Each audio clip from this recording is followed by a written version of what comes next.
Mana-mana kita hilang. Okay, kita record meeting dulu.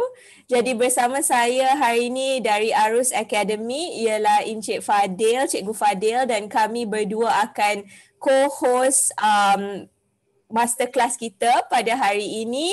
Yang akan master kita pada hari ini ialah Encik Najib dan juga Cik Intan. So kita akan berkenalan sebentar lagi. So sementara tu saya nak minta tolong cikgu-cikgu untuk rename dan juga boleh perkenalkan diri di ruangan chat. Okey, masterclass kita pada hari ini topiknya ialah memahami takaful dan juga konsep perlindungan yang akan disampaikan oleh master-master kita dari FWD Takaful. Alright, jom kita lihat beberapa rules untuk penggunaan Zoom. So, saya nak minta tolong cikgu-cikgu untuk mute sekiranya tidak bercakap. But sepanjang program ni, kalau cikgu-cikgu ada soalan, boleh raise hand, kemudian boleh bertanyakan soalan yang cikgu ada. Dan juga saya highly encourage cikgu-cikgu semua untuk pasangkan video. Jangan malu-malu pasangkan video supaya program kita ni lebih interaktif. Dan juga jangan segan untuk bertanyakan soalan dan juga berinteraksi di ruangan chat. Cikgu-cikgu juga boleh menggunakan butang reaksi. So kalau setakat ni penjelasan saya jelas, saya nak minta tolong cikgu-cikgu tekan satu butang reaksi.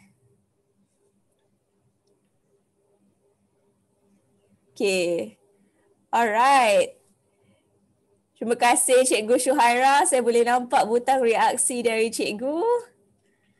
Okey, so sepanjang masterclass kita pada hari ini, cikgu-cikgu boleh berkongsi pengalaman melalui media sosial. So, gunakan hashtag Guru Celik Kewangan dan juga masterclass FWD. Cikgu-cikgu boleh juga tag kami. So, kita boleh sebarkan apa yang kita belajar kepada cikgu-cikgu lain dan juga publik dekat luar sana. Alright, so fokus kita pada hari ini ialah takaful dan perlindungan. So sepanjang program ni, kalau cikgu-cikgu ada soalan, cikgu-cikgu boleh bertanya dekat ruangan chat dan master-master kita pada hari ini akan jawab soalan cikgu-cikgu. Okay, boleh murid-murid SM. Ni agenda kita untuk hari ini. So kita ada dua bahagian. Bahagian pertama tentang memahami konsep takaful dan juga perlindungan yang akan dikendalikan oleh Encik Najib. Lepas tu sesi kedua kita tentang pemerkasaan komuniti akan dikendalikan oleh Cik Intan. Alright, so kita akan bermula sekarang. Saya akan stop sharing my screen dan serahkan sesi ini kepada Encik Najib.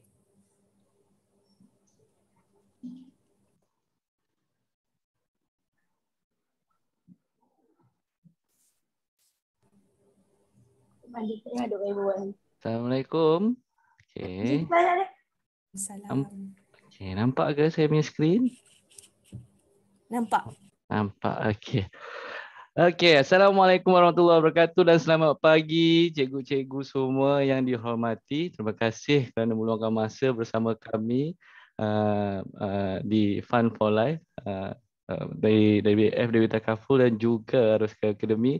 Kami berterima kasih dan dengan sangat teruja ingin berkongsi bersama cikgu-cikgu sekalian berkenaan dengan takaful pada pagi ini.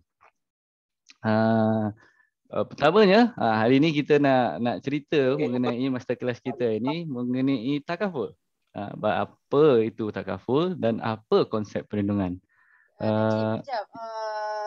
The screen tu. Oh, okey. Okey, masihlah kerana dia memberitahu saya yang itu ya. Kita ke sini. Dah. Okay, nice. Alright. Okey. Okey, kita patah balik. Tadi kat mana ni? Kita dekat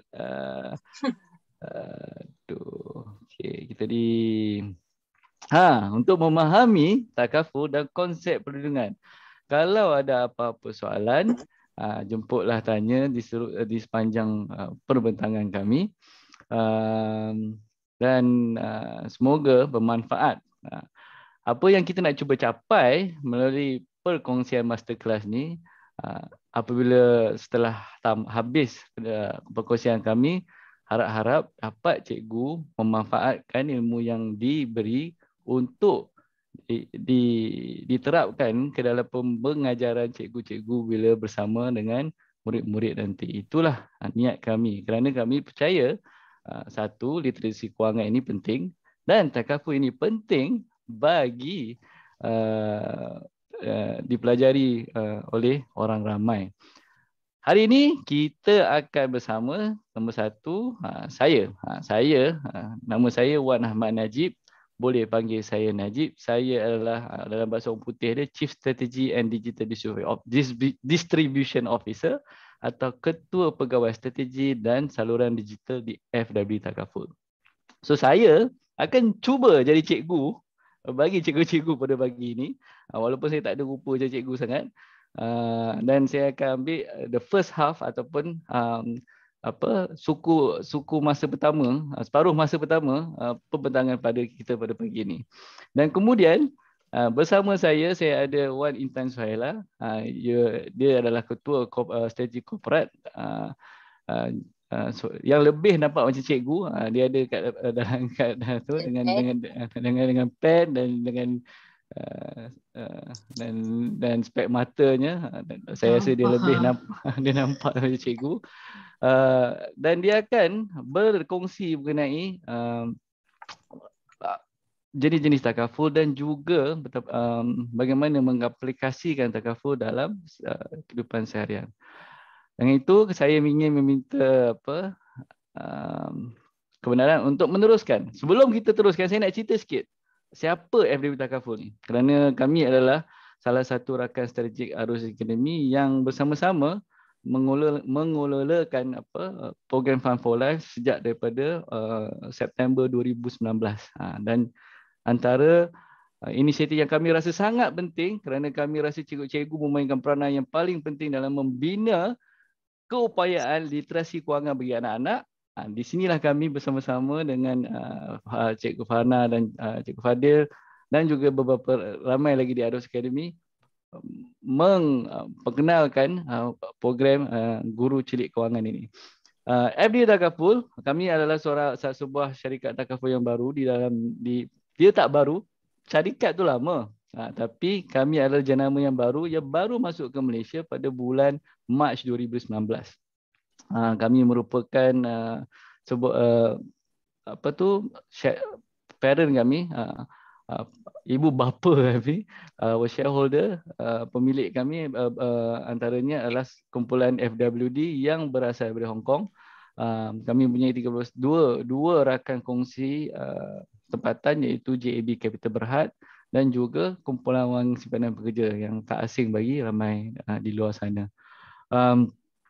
Dan FWD Group ini juga adalah satu kumpulan insurans yang sangat baru. Dia baru wujud pada tahun 2013.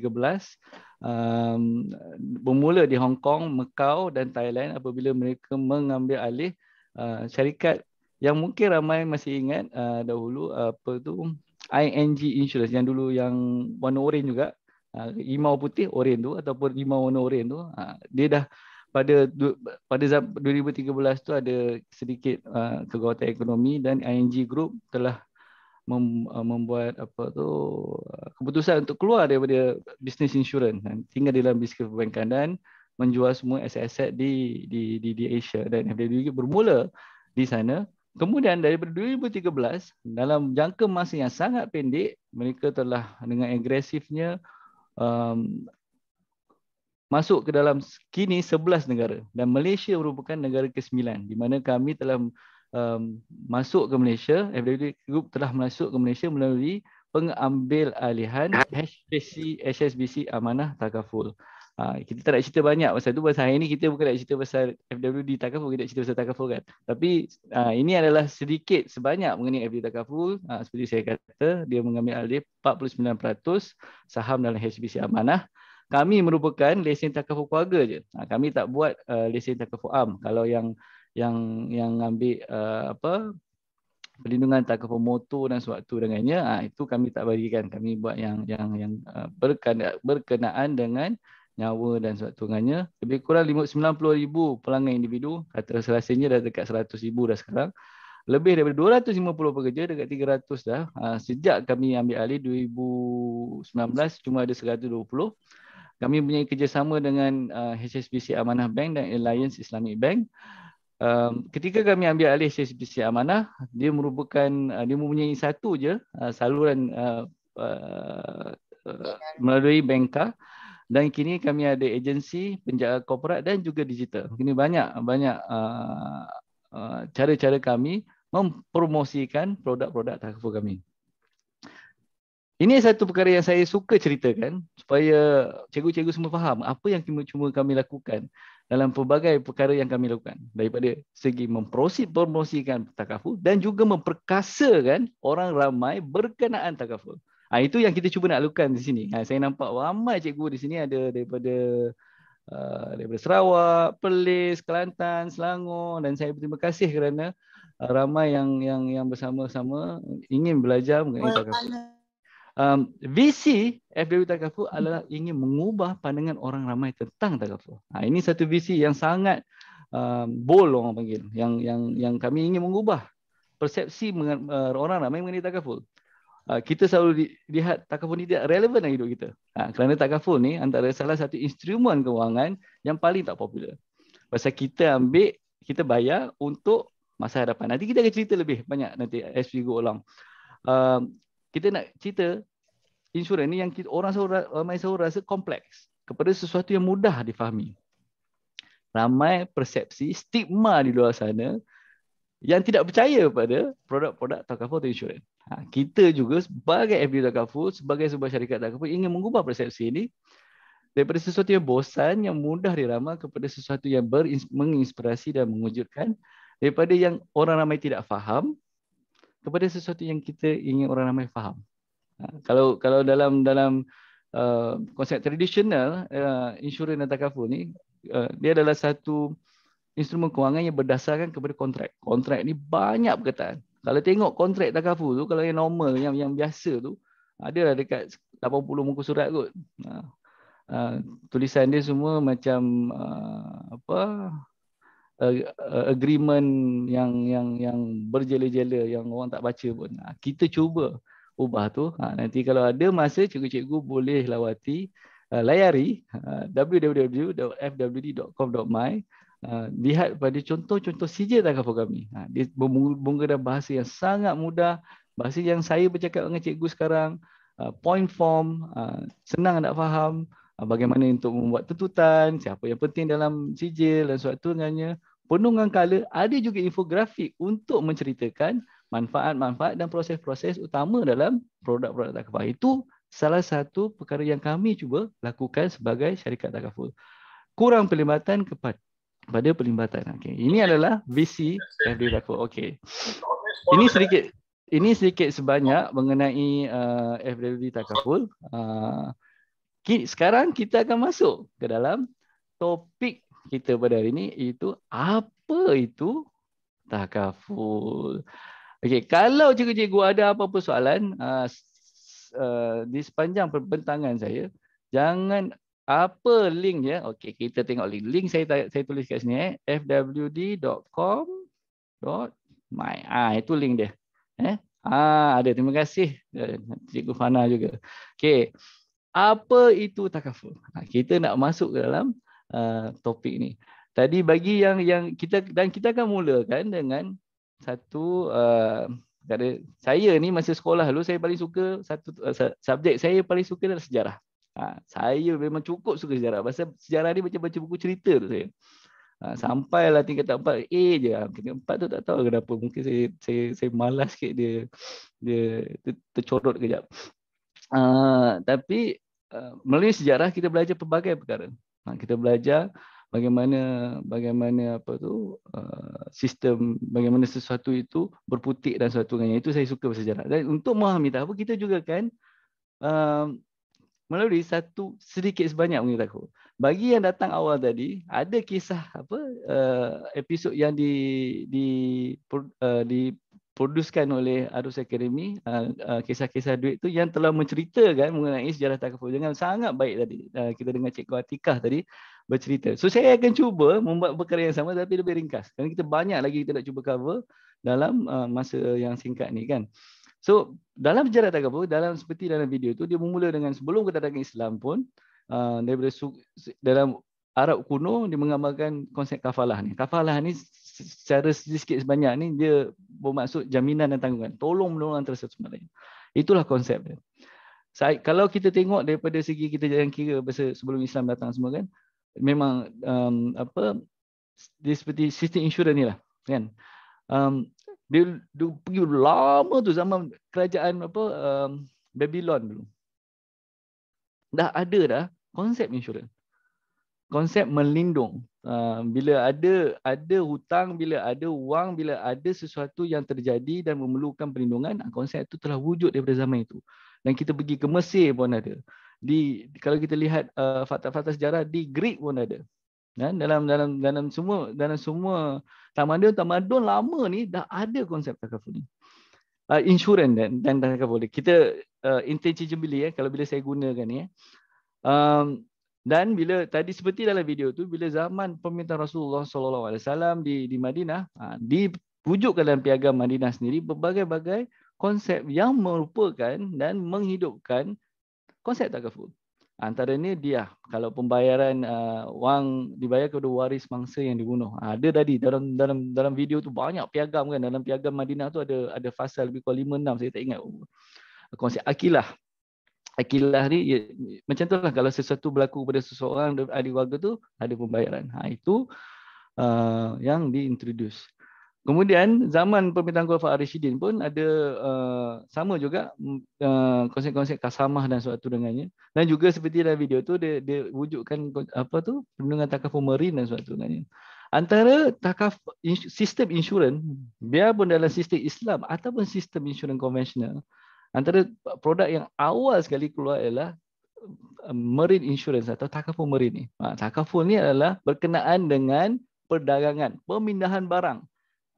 Orang selalu nak cuba lindungkan bisnes mereka kan, perdagangan. Kalau apa-apa jadi pada barang kita tak nak rugi. Itulah antara penyebab wujudnya konsep saling melindung satu sama lain. Penghujung inilah dia yang tadi saya cakap marine tu, dia lebih kurang dekat-dekat sini kan, antara pemerintahan Khulafa. Saya tak ingat khalifah mana tapi adalah ceritanya. Kemudian kita pergi ke sebelum kita masuk ke Cairo ni, saya akan patah balik ke sejarah insurans juga. Okay, insurans juga antara ni dia di dunia ni kan banyak kan, besar kan dunia ni. Di serata-serata tempat-tempat lain pun wujud konsep-konsep insurans ni. Dan dalam sistem moden lah kita kira, masa abad ke-16 tu, insurans ni masuk ke dalam kehidupan manusia dengan secara lebih formal dan secara berstruktur. Di London ada Great Fire incident di mana terbakarnya kota London tu, wujud pula syarikat yang memberikan perlindungan bagi bangunan-bangunan ataupun property insurance. Property bahasa Melayu saya pun lupa dah. Harta benda kan. Dan kemudiannya beberapa tahun lepas itu kita perlu wujud takaful marin dalam konsep moden dan lebih berstruktur di London juga. Di situ yang wujudnya sekarang ni sampai hari ni, the Syndicate of Lloyd's. Lloyd Syndicate ni dia ada di London. Saya dulu, arwah bapa saya dulu dia belajar insurans juga. Dia orang insurans dan dia belajar di London. Dia tak percaya saya. Saya ni local grad je, Universiti Tenaga Nasional. Saya tak pergi ke mana-mana. Saya orang sini. Tapi arwah bapa saya dia telah berpeluang bekerja di sana, di Lloyd's of London untuk 7 tahun sambil belajar. Dan Lloyd's of London ni batal balik pada tahun 1663 dulu kan. Dia adalah di mana beramai orang, dia panggil sindiket tu kerana dia ada orang-orang yang ramai dalam sindiket tu, kini underwriters orang panggil, yang akan ambil risiko-risiko tertentu. Yang pada masa itu bermula dengan marine insurance. Yang tu bila kalau kapal tu naik pergi ke laut, tiba-tiba kena serang lanun ataupun teribut, barang rosak, ada papasan yang akan diberikan. Tapi dengan syarat dia bayar dulu. Itulah konsep insurans. Okey, kita kembali kepada takaful. 1965 di Cairo ada kajian melihat antara perbezaan. So lepas yang Lloyd's of London yang terbakar lah apa benda tu, insurans pun masuk ke dalam sistem kewangan secara official, formal, dan masuk sebagai salah satu instrumen kewangan selain daripada perbankan. Dan dia teruslah diberikan kepada orang ramai, kepada syarikat-syarikat dan suatu dengannya. Bila tahun 1965 kita lihat umat Islam, komuniti umat Islam melihat sistem insurans ni kerana ada perkara-perkara yang mungkin tidak memenuhi ke undang-undang Islam. Di situ di Kongres Pendidikan Islam membincangkan variasi insurans dan konvensional dalam dunia Islam. Dia tak bergerak pula. Okey.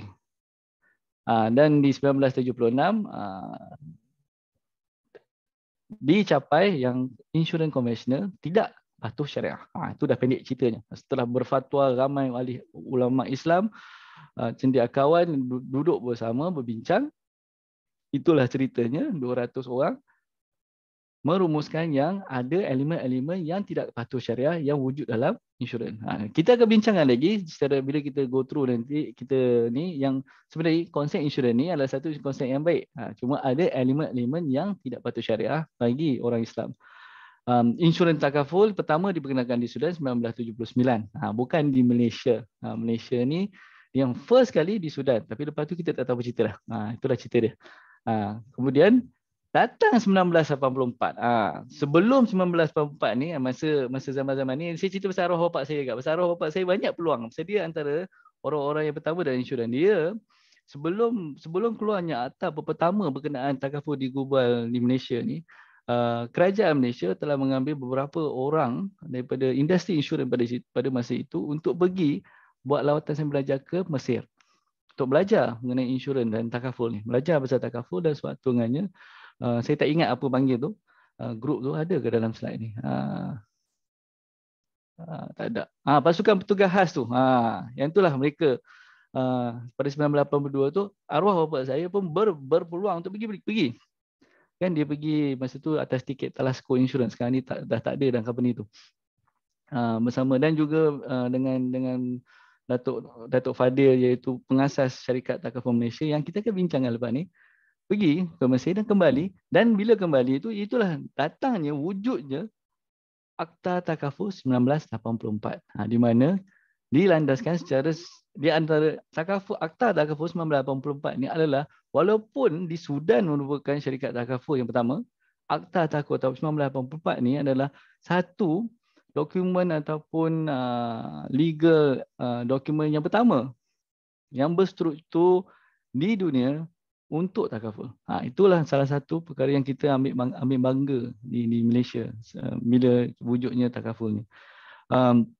Dan melalui 1982 tu, 1984 juga akhir tu wujudlah syarikat takaful Malaysia. Itu syarikat takaful pertama. Tapi dia beroperasi pada Julai 1985. Pasal tu yang kalau tengok video tu atau nanti kalau ada yang berkesempatan tengok video nak introduce masterclass ni, Cik Waintan ada cerita 1985. Pasal pada Julai 1985 lahirlah syarikat takaful pertama di Malaysia, iaitu syarikat takaful Malaysia yang masih wujud hingga ke hari ini.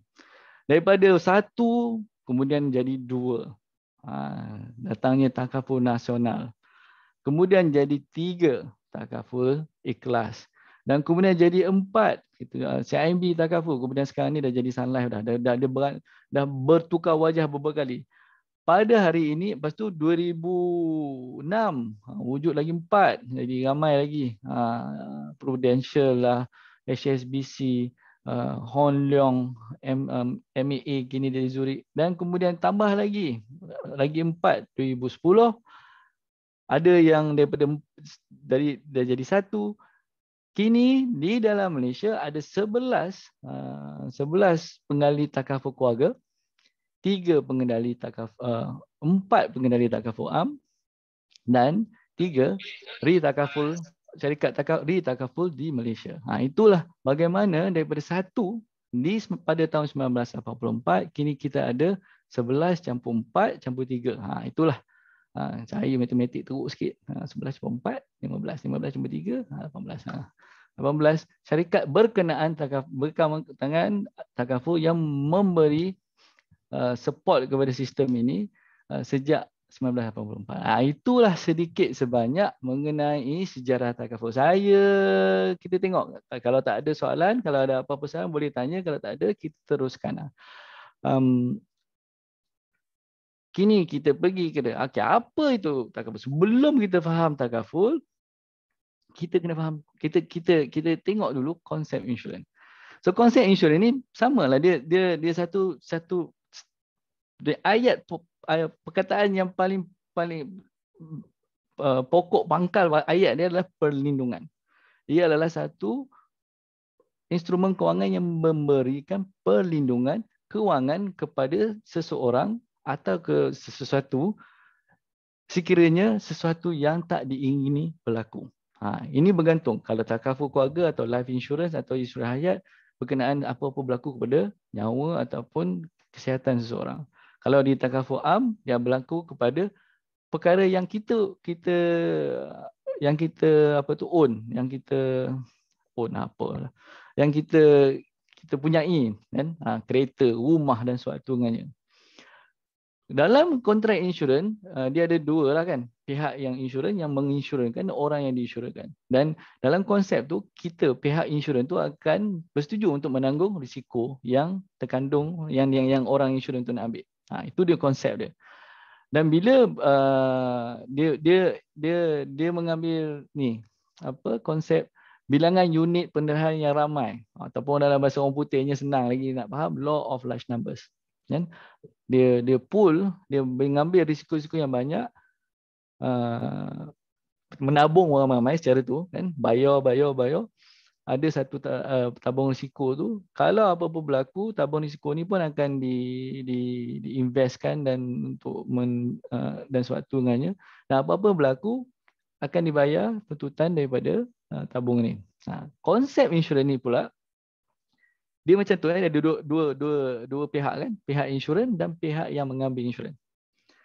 Dia punya relationship dia punya adalah di mana orang yang diinsurans tu membayar seperti servis-servis lain, seperti produk-produk lain, membayar atau membeli perlindungan insurans tu. Dia bayar kepada pihak insurans, I want to buy, I pay you, you protect me. Dia macam bayar, ni macam gangster juga lah. Dia macam bayar orang perlindungan kan. Dia macam tu lah. So dia punya kontrak asas dia adalah kontrak jual beli.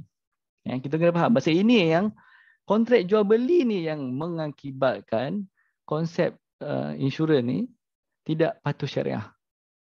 Dia kerana elemen-elemen yang telah terwujud disebabkan oleh kontrak jual beli. Kontrak jual beli itu tak haram, tak salah. Jangan salah faham. Tapi kerana kontrak perlindungan ni berasaskan kontrak jual beli, itu yang menjadikan ia tidak syariah, patuh syariah. Itu yang kita akan berbincangkan dalam masa beberapa minit lagi. Bagaimana kita lihat syariah melihat insurans? Itu. Seperti yang kita katakan, memberi perlindungan, membantu kalau apa-apa berlaku, kalau ketika orang tak ini adalah satu perkara yang sangat mulia. Jangan salah faham. Ia adalah sesuatu yang syariah pun, dalam apa-apa agama pun sekalipun, tak kisahlah Islam ataupun agama lain, dalam apa-apa etnik ke apa ke, dalam apa-apa budaya, itu adalah perkara yang sangat dituntut dan sangat mulia di pandangan orang. Betul? Itu kita semua bersetuju. Tetapi kerana seperti saya kata tadi, disebabkan kontrak jual beli itu dia mempunyai beberapa, dia menyebabkan terwujudnya beberapa elemen. 3 elemen ni secara spesifiknya, nombor 1 ialah riba.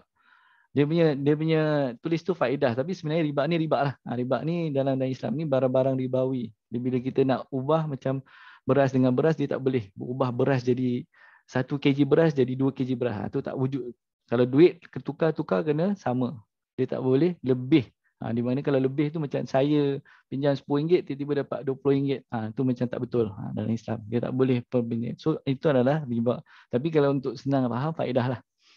Goro. Dia panggil goro, bukan gara. Goro. Ketidakpastian.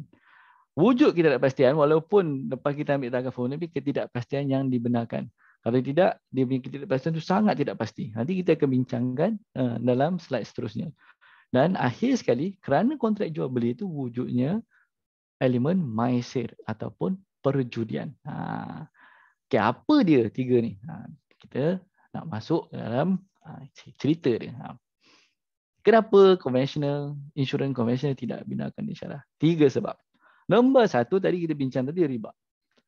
Sebarang faedah yang dikenakan terhadap sesuatu atau hutang disebabkan oleh okay. Dalam insurans, premium yang kita bayar sebabkan kontrak jual beli kan, saya nak beli barang, saya nak beli perlindungan. Saya beli perlindungan, katakan saya nak ambil perlindungan atas diri saya sebanyak RM100,000. Apa berjadi kat saya? Minta ta'alah kan. Ni kita ajar di tengah Allah. Kalau saya meninggal pada hari ini, keluarga saya yang saya tinggalkan akan mendapat RM100,000. RM100,000 tu bolehlah dia nak guna untuk bayar rumah lah, nak bayar sewa ke apa ke, nak bayar hutang-hutang dan sesuatu dengannya. Kalau tidak, tiba-tiba saya tak ada satu hari ni, dah tak ada gaji bulan depan kan susah. Betul tak? So saya nak dapatkan perlindungan sebanyak RM100,000 atas hidup saya. Untuk RM100,000 tu, kita pergi ke syarikat insurans. Saya pun pergi dah telefon syarikat apa, jumpa. Untuk RM100,000 ni, syarikat itu insurans tu cakap, awak kena bayar RM100. Nampak? Saya bayar RM100 untuk RM100,000. Itu macam tak kena. Itulah di mana riba tu wujud. Premium yang dibayar tidak sama dengan pampasan yang diterima. Itu satu. Dalam pelaburan pun, dalam pelaburan yang macam saya kata tadi kan, kadang-kadang untuk mengembangkan tabung risiko tu dia kena labur. So instrumen-instrumen yang dilaburkan dalam syarikat insurans tidak patut syarah dan mendapat faedah pelaburan yang tidak patut syarah, yang ada konsep-konsep riba. Itu pun dah tak menjadikan satu produk ini tidak patut syariah. Dan suatu ini tapi main dia tadi tu, yang pertama tadi tu kan. Nombor 2, kontrak mengandungi ketidakpastian. Risiko ni memang kita tak tahu. Dia cerita dia, saya akan bayar awak kalau apa-apa jadi kat saya. Apa-apa jadi kat awak? Bukan apa-apa jadi kat saya pula. Saya akan bayar awak kalau apa-apa jadi kat awak. Awak nak jadi apa-apa kat awak tu mungkin tak akan jadi. Okay, awak ambil produk, katakan ambil insurans kesihatan ataupun medical insurance kan, yang masuk hospital bayar tu, betul tak? Bayar setiap bulan bayar RM100 juga. Tapi sampai sudah awak tak sakit. Kan?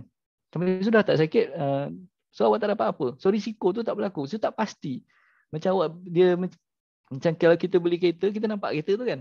Macam ni kita beli insurans, kita tak nampak. Tak tentu yang kita akan dapat manfaat tu. So ada sangat ketidakpastian yang sangat kita tak tahulah. Kita tak tahu bila. Ini antara dalam syariah ni, ini adalah satu elemen yang tidak dibenarkan. Kan? Pasal tu kalau kita tengok dalam perbankan pun, kalau nak beli rumah tu, dia bukan hutang, dia macam ni kan. Ni sebab untuk mengelakkan ketidakpastian ni. Dan akhir sekali, yang ni yang paling ni lah. Dia kembali kepada benda yang kita tak tahu ni. Konsep perjudian dalam kontrak ni. Pasal saya beli, dia macam ni lah, macam kita beli sesuatu, macam kita judikan lah, kita taruh. Saya beli ni RM100 untuk RM1,000 ni, kalau apa-apa jadi kat saya untung RM1,000. Betul tak? Kalau saya apa-apa tak jadi kat saya tak untung, saya bayar 100 je. Dia macam beli loteri setiap bulan. Saya bayar 100. Kalau saya apa jadi, family saya dapat RM100,000. Kalau tak jadi, syarikat tu untung RM1. Cuma dia lagi untung pasal dia ambil ramai orang punya RM1. Itulah konsep itulah elemen MySay yang wujud dalam insurans, dalam kontrak jual beli ni. Pasal kita tidak boleh pertaruhkan dia mewujudkanlah tiga-tiga elemen ni. Itu adalah kenapa insurans tidak patuh syariah.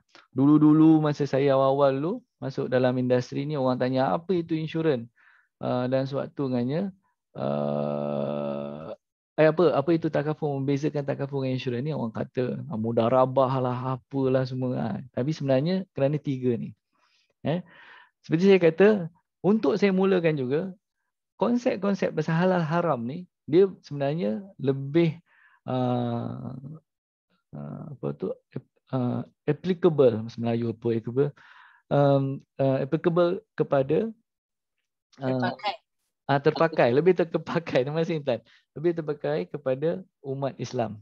Bagi orang yang bukan Islam, bagi cikgu-cikgu yang bukan Islam, ini lebih untuk pemahaman. Tapi kerana pada dasarnya, nanti kita akan bincang juga, walaupun ini cantiknya sistem takaful ni, kerana dia telah membantu untuk mengadres kedua-dua konsep concern ataupun bagi umat Islam, dan juga pada masa yang sama memberi perlindungan yang sama bagi orang-orang yang lain. Kita akan bincang juga lepas ni. So bagaimana kita nak membuatkan insurans ini halal ataupun patuh syariah? Mudah aja sebenarnya, kita tukar kontrak. Yang paling asasnya kita tukar kontrak jual beli itu kepada kontrak yang lain. Dan di sinilah datangnya takaful. Dan kontrak yang diguna, dan takaful ni, kita kembali kepada definisi dia, dia diambil daripada satu kata dasar Arab yang bernama kafalah. Tadi kita ada sebutkan kafalah awal-awal tadi masa slide sejarah takaful tu kan, yang pada zaman sebelum Islam pun. Dia bukan satu konsep Islam pun, dia konsep Arab. Dan kafalah yang bermaksud menjamin satu sama lain. Itu root ataupun kata dasar takaful. Kafalah, takaful. Itulah jadinya. Asas untuk takaful ni kita panggil dia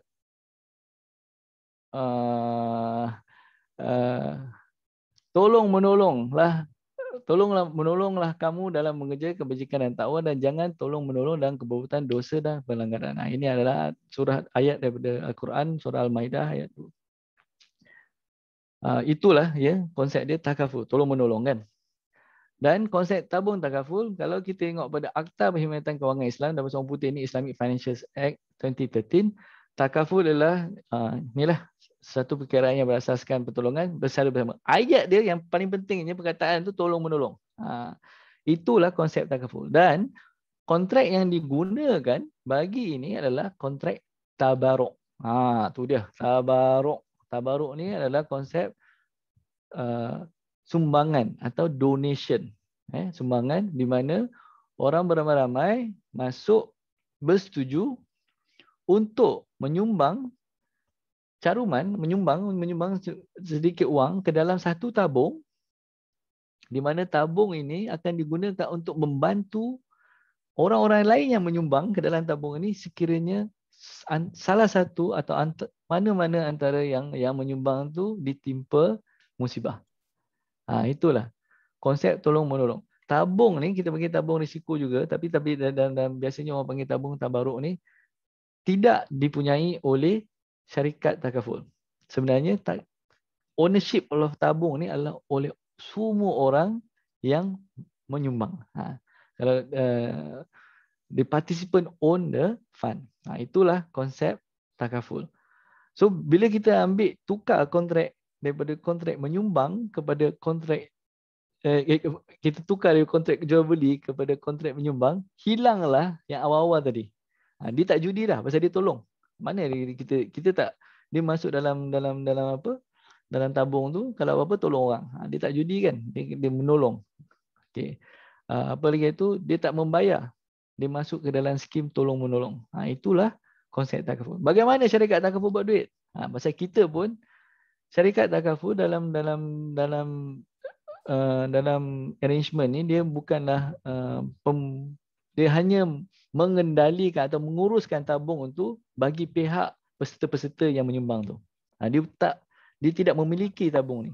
So kami tolong urus dan kami ambil yuran sikit. Kami ambil fee sikit untuk tolong menguruskan itu. Itu yang membezakan takaful dengan insurans, ya. Okey. Apa dia produk-produk takaful di luar sana? Kita ada. Saya sebenarnya diberitahu saya ni cakap banyak sangat, so masa dah kurang. Saya kena cepatkan sikit. Dalam produk takaful di luar sana, takaful keluarga dan takaful am. Right? Kita yang kita ada, takaful keluarga ni adalah dalam bahasa orang putih ni family takaful. Di insurans konvensional kita panggil takaful insurans hayat ataupun life insurance. Dia memberi perlindungan bagi orang ramai. Basis dia, asas dia kena melindungi seseorang. Melindungi manusia tu. Antara saya atau keluarga saya atau dan sewaktu dengannya. Itu takaful keluarga. Takaful am pula menjaga perlindungan untuk kehidupan orang yang memiliki harta, kemangan dan kesihatan. Dia lebih kepada benda yang tak hidup, tapi kalau ada juga untuk individu, dia melindungi kemalangan, orang panggil personal accident, kalau orang selalu dengar, dan kesihatan. Kadang-kadang ada produk medical yang juga di bawah takaful am. So saya contoh-contoh yang kat bawah tu lebih kepada takaful keluarga. Kami syarikat takaful keluarga, so kami lebih fokus pada, dan saya rasa ini lebih relevan pada ramai orang, kan. Dan sebenarnya kita lihat takaful ni sebagai satu hadiah kasih sayang. Pasal yang selalu yang kita lindungi bila kita ambil takaful keluarga ni adalah orang-orang yang ditinggalkan. Kalau apa-apa jadi pada kita, itulah yang kita ni kan.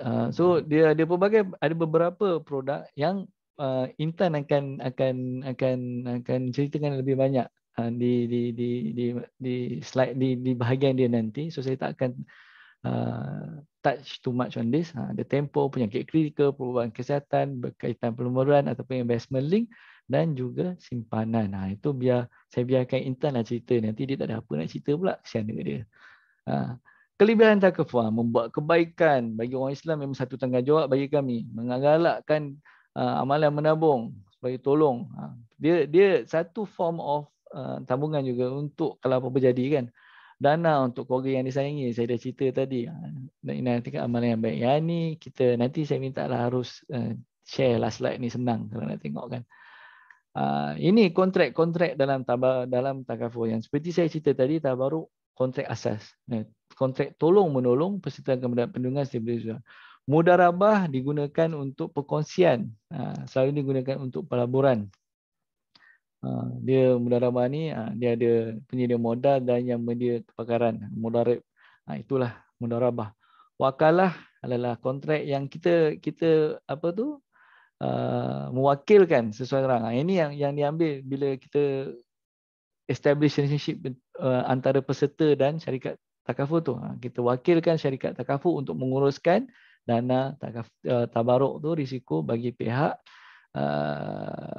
orang ramai atau peserta. Jualah ni kad, dan yang kad ni pinjaman tanpa faedah kalau apa-apa jadi kat tabung risiko. Yang last kali ni, yang atas-atas ni orang tak ingat. Orang biasa ingat first kali tabaruk, yang last kali hibah. Yang ni orang suka juga. Hibah ni kalau kita tengok dekat Facebook ke apa, ramai ejen-ejen yang mempromosikan. Lepas tu saya cakap hadiah orang tersayang tu. Dia hibah ni membenarkan yang kontrak yang membenarkan tuntutan tu. Bila kita buat bila sesuatu berlaku tu, duit tu nak bagi ke orang yang kita tinggal tu, digunakan konsep hibah. Kita hadiahkan duit ni. Hibahkan duit ni kepada yang ditinggalkan untuk membantu dia meneruskan kehidupan. Itulah konsep hibah. Beauty of hibah ni dia outright transfer, dia terus bagi. Dia tak ada dah, dia tak payah pergi ke yang lain-lain ni, faraid ke bagi orang Islam ataupun will act bagi yang bukan Islam. Di Malaysia ada, ya. Kalau ambil produk insurans, dia tertakluk kepada will act dan suatu dengannya. So bila dari hibah ni dia boleh ikut dan je lah bagi. Ini dia. Apa dia perbezaan antara insurans dan takaful? Jadi kita cerita, kan. Dua tadi tu kita dah faham Yang insurans ni dalam syariah boleh, jangan memang sesuatu yang dituntut, yang mulia, nak tolong, nak tinggal untuk orang tersayang tu sangat dituntut. Tapi ada perkara-perkara yang tak patuh syariah. Itulah first kali takaful patuh syariah, tidak patuh syariah. Kontrak yang digunakan adalah kontrak wakalah, mudharabah, dan sewaktu-waktunya bagi ni jual beli, bagi kewajipan masyarakat, syarikat pengurus dana, bagi insurans, pihak insurans, peserta jaminan diberikan oleh syarikat kalau insurans, pampasan sama je lebih kurang, perbulan tidak patuh syariah dan sewaktu-waktunya. Fana, saya akan ambil masa intan sikit. So kita dah bincang sebelum ni. Saya rasa memang dah tak boleh nak buat apa dah, masa memang suntuk kan. So kita akan ubah sikit agenda tu. Saya akan cuba percepatkan kerana ada bahagian-bahagian yang saya kena cerita bagi bahagian saya untuk memudahkan intan bercerita bahagian dia nanti. Ini adalah terma-terma yang kita gunakan, sumbangan dan sebagainya. Saya seperti saya kata, saya akan minta Arus kongsikan slide ini bersama cikgu-cikgu semua supaya dapat lihat. Tapi bila kita tukar kontrak tu, saya nak cerita sikit je. Bila kita tukar kontrak tu daripada jual beli kepada saling menolong, tabaruk ni, dia menukar semua konsep-konsep dia. Daripada sumbangan, daripada premium menjadi sumbangan. Dia bukan jadi membayar. Daripada polisi menjadi sijil. Dia tak menjual, dia mempromosikan. Orang tak masuk, orang tak beli, orang menyertai skim takafulan. Walaupun daripada apa, dia melupakan terma je kan, mungkin pada orang ramai dia mengubah terma je, tapi dia mempunyai maksud yang lebih mendalam kenapa ia diubah. Okey. Itulah sedikit sebanyak berkenaan takaful. Kini saya akan masuk kepada topik yang seterusnya mengenai pengurusan kewangan takaful, di mana kita lihat kenapa pentingnya takaful. Kalau cikgu-cikgu ada kesempatan untuk melihat episod kelima, Kecil-Kecil Celik Duit, yang saya sendiri bersama dengan Zara yang 10 tahun tu, yang sangat cerdik tu, menceritakan bagaimana menguruskan risiko. Kita masa dalam video tu kami gunakan dua ni. Satu, malang tak berbau. Bagi kalau cikgu-cikgu nak cerita kenapa takaful ni, pasal satu, kita balik kepada bahasa Melayu ni, malang tak berbau. Pasal kita tak tahu bila apa-apa berlaku. Dan keduanya, sediakan payung sebelum hujan. Jangan tunggu bila dah hujan baru nak bersedia. Ini adalah dua peribahasa yang kami selalu ceritakan mengapa takaful ni penting. Kalau cikgu-cikgu nak ceritakan pada anak-anak nanti bila pulang ke sekolah nanti, inilah perkara yang kita patut terapkan kepada mereka mengenai mengapa pentingnya takaful. Dan kalau realiti hari ini, kalau kita lihat, dulu-dulu dapat ijazah, boleh keluar, boleh terus dapat kerja dan sebagainya. Hari ini kita tengok graduan keluar dah penuh dengan hutang, PTPTN dan sebagainya. Pasal tu pengurusan kewangan itu penting, dan antaranya adalah ni perkara-perkara ni lah. Ini kita cerita pasal pembelajaran sikit, antara perkara-perkara yang orang ramai selalu masuk dan lihat kan, dan lihat ramai orang di sana melihat antara keperluan dan kemahuan.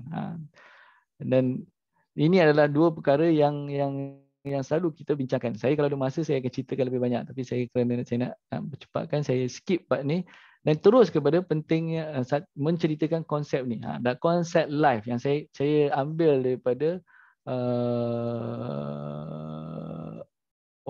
daripada satu cikgu spesialis dalam insurans ni. Konsep live ni dia menceritakan dua perkara. Dia menceritakan mengapa pentingnya perlindungan takaful atau insurans ni lah. Dalam hidup ni kita ada dua tarikh yang kita tahu. Satu tarikh lahir kita. Birthday kita selalu ingat lah. Kalau tak ingat dalam IC tu ada tulis birthday kita. Tak boleh nak lari pun. Kan hari jadi kita tu. Apa-apa nombor kat depan tu kan. So kita selalu tahu tarikh lahir kita. Lagi satu tarikh yang kita tahu tapi kita tak tahu bila adalah tarikh mati. Mati itu pasti. Semua orang akan meninggalkan dunia yang sementara ini. So antara dua ni, first is life. L tu ialah dia hidup ni selalunya panjang. Kadang-kadang ada yang tak panjang, tapi majority orang akan hidup cukup panjang. Kan? Di Malaysia ni kalau mortality rate untuk wanita lebih panjang, 70 lebih, dekat 80. Lelaki dia hidup pendek sikit, tak tahu kenapa. Dan dalam hidup ni banyak if, banyak tapi. yang kita tak tahu akan berlaku, dan banyak events yang akan berlaku di antara daripada tarikh lahir dan tarikh mati tu. Event ni kadang ada yang baik, ada yang best. Ada graduate, dapat kerja, dapat beli rumah baru, dapat beli kereta baru dan sebagainya. Tapi ada juga perkara-perkara yang kita tak tahu nak jadi kan. Antaranya kita kadang-kadang sakit. Kalau hidup cukup panjang, kita kena sediakan untuk persaraan. Bagi yang ada keluarga, kita kena sediakan pelajaran untuk anak-anak. Inilah perkara yang kita cuba lakukan melalui takaful untuk insurance untuk memberikan perlindungan bagi perkara-perkara ini. Untuk the ifs between in life. Itu yang kita nak cuba berikan melalui perlindungan takaful. Kalau cikgu-cikgu Google lah kan, piramid kewangan, kita akan selalu lihat ini.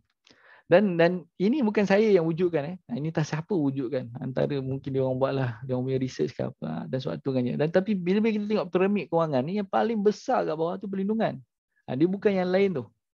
Simpanan pun kat atas dan pelaburan yang paling atas. So kiranya dia cerita daripada piramid ni, kalau ada duit, first kali kita kena lindung duit tu. Pasal kita tak tahu. Dia konsep dia samalah kan. Kalau apa-apa jadi pada diri kita, apa yang kita nak tinggalkan untuk keluarga kita. Kita ada rumah, hutang berbagai-bagai. Kalau kita buat simpanan ni tak cukup untuk cover rumah tu. Kan? Kalau kita masih perlukan buat simpanan setiap bulan, katakanlah RM1,500 sebulan dan suatu lainnya. Tapi RM500 sebulan tu tak boleh sampai RM100,000 kalau apa-apa jadi dalam tiba-tiba 5 tahun. Itu adalah the need of your financial need. Pasal tu perlindungan ni adalah punya instrumen yang membenarkan itu. Tetapi masalahnya bila orang ramai bila tengok piramid ni, dia paling syok sekali dengan kat atas tu, pelaburan. Walaupun itu yang paling tak penting sebenarnya daripada segi priority. Satu saya cakap sebenarnya dia tengok pada perspektif. Patut tengok ke atas dulu. Dan kesan domino ni dia ni nak cerita, kalau ada yang pernah tengok ni, dia bila satu pilar dalam kehidupan tu tergolek kan, macam ni contoh kesihatan. Bila kesihatan tergolek, bila sakit tak boleh kerja, bila tak boleh kerja tak boleh dapat duit, pendapatan terganggu. Bila pendapatan terganggu, kita start keluar duit daripada simpanan. Kalau tak ada perlindungan takaful, dah kena bayar untuk penyakit yang kita dapat tu. Akan menjejaskan cara hidup. Dulu boleh makan McDonald hari-hari, sekarang dah tak boleh. Dan bila perkara-perkara itu berlaku, akan wujudnya tension di antara ahli keluarga. Dah mulalah bergaduh. Dulu sekarang tak boleh pakai baju baru dan sebagainya. Ini adalah antara impact kalau kita tak menyediakan perlindungan takaful atau menyediakan perlindungan kewangan sekiranya apa-apa berlaku dalam kehidupan. Kalau kita ubah pun sekalipun, kalau kerjaya yang tergolek dulu, dia akan mengganggu pendapatan. Bila mengganggu pendapatan, mengganggu simpanan, tak kena keluar duit, mengganggu cara hidup, gaduh dengan keluarga. Lepas tu kita stres, sakit jantung, sakit jiwa, sakit. Benda ni adalah satu domino. Bila satu perkara yang dalam pilar dalam kehidupan kita tergolek, dia akan menyebabkan stres kepada kewangan dan sebagainya. Okey, saya akan percepatkan sedikit kerana masa mencemburui kita.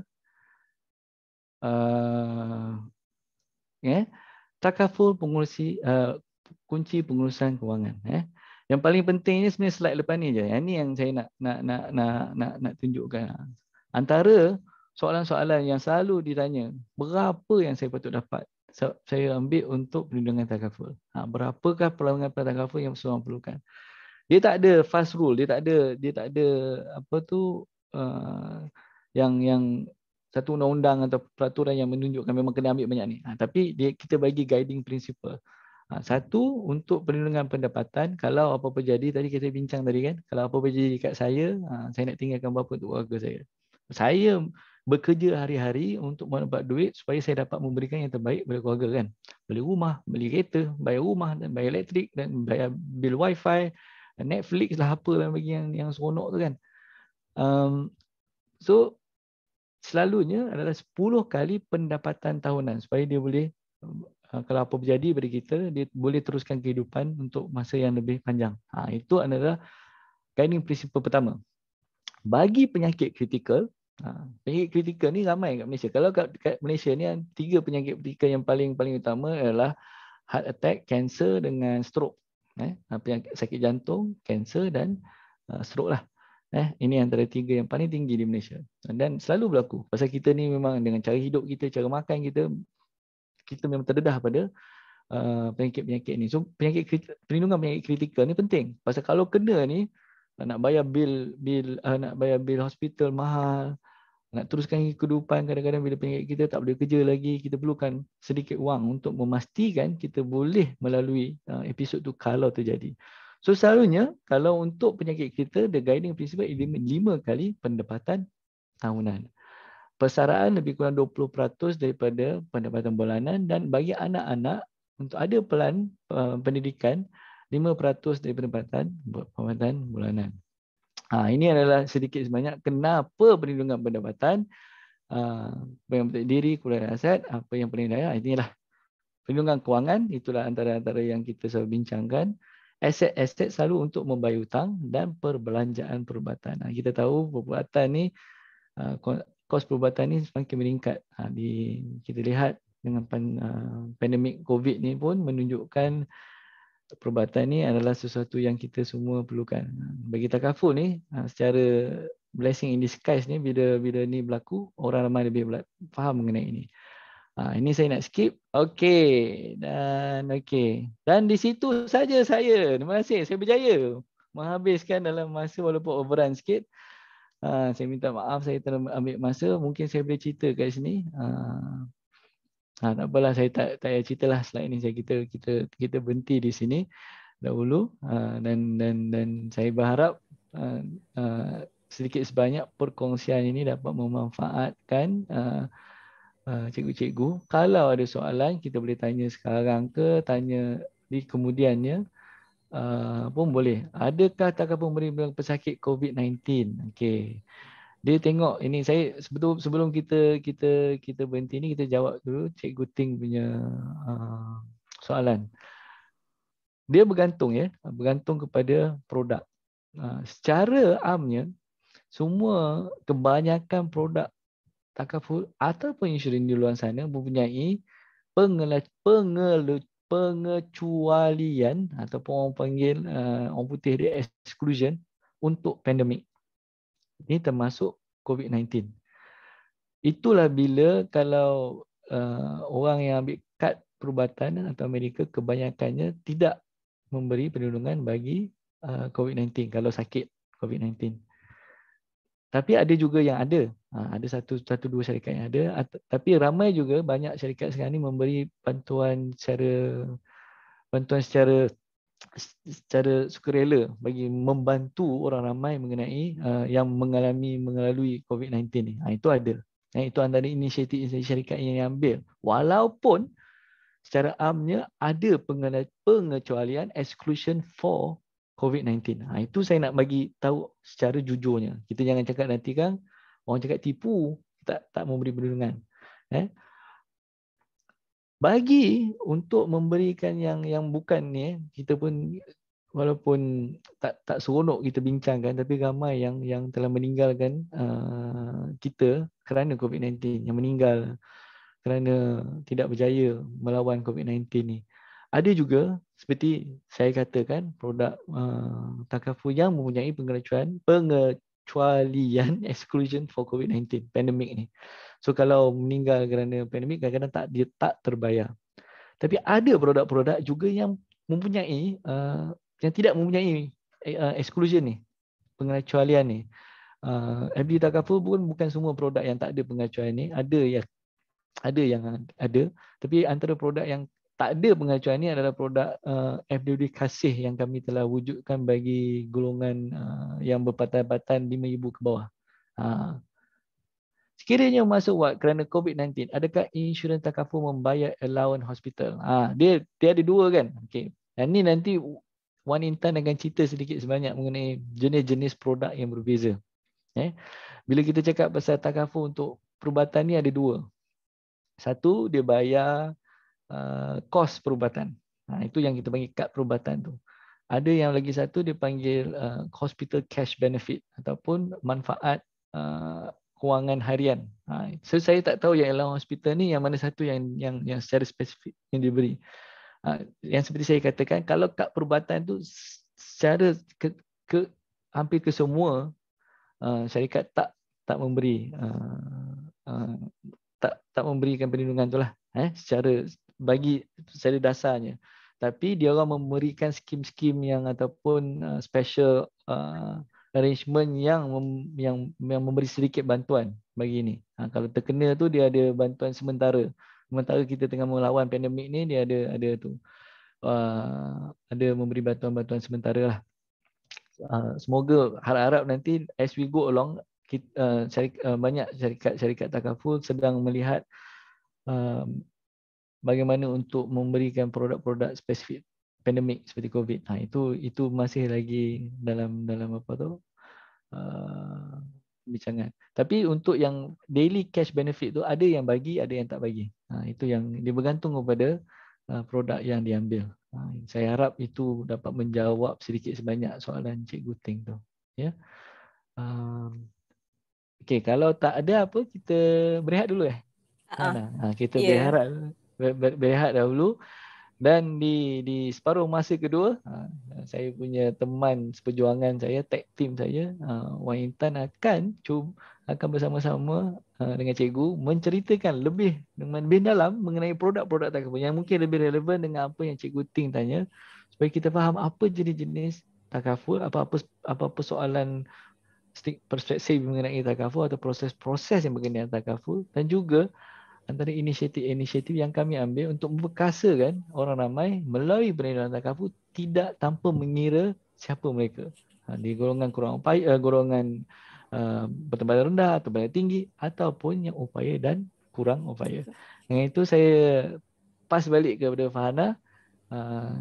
Kalau berpisah nanti kita akan berjumpa balik semasa sesi soal jawab. Okey, terima kasih Najib. Okey, kita akan ambil masa 5 minit for a break. So sementara kita rehat ni, Cikgu Fadil akan tayangkan video kisah pasal duit. So cikgu-cikgu boleh take a break. Kalau nak pergi tandas, minum air ke, silakan. We'll be back in 5 minutes. So dalam pukul 11.07. Okey, terima kasih.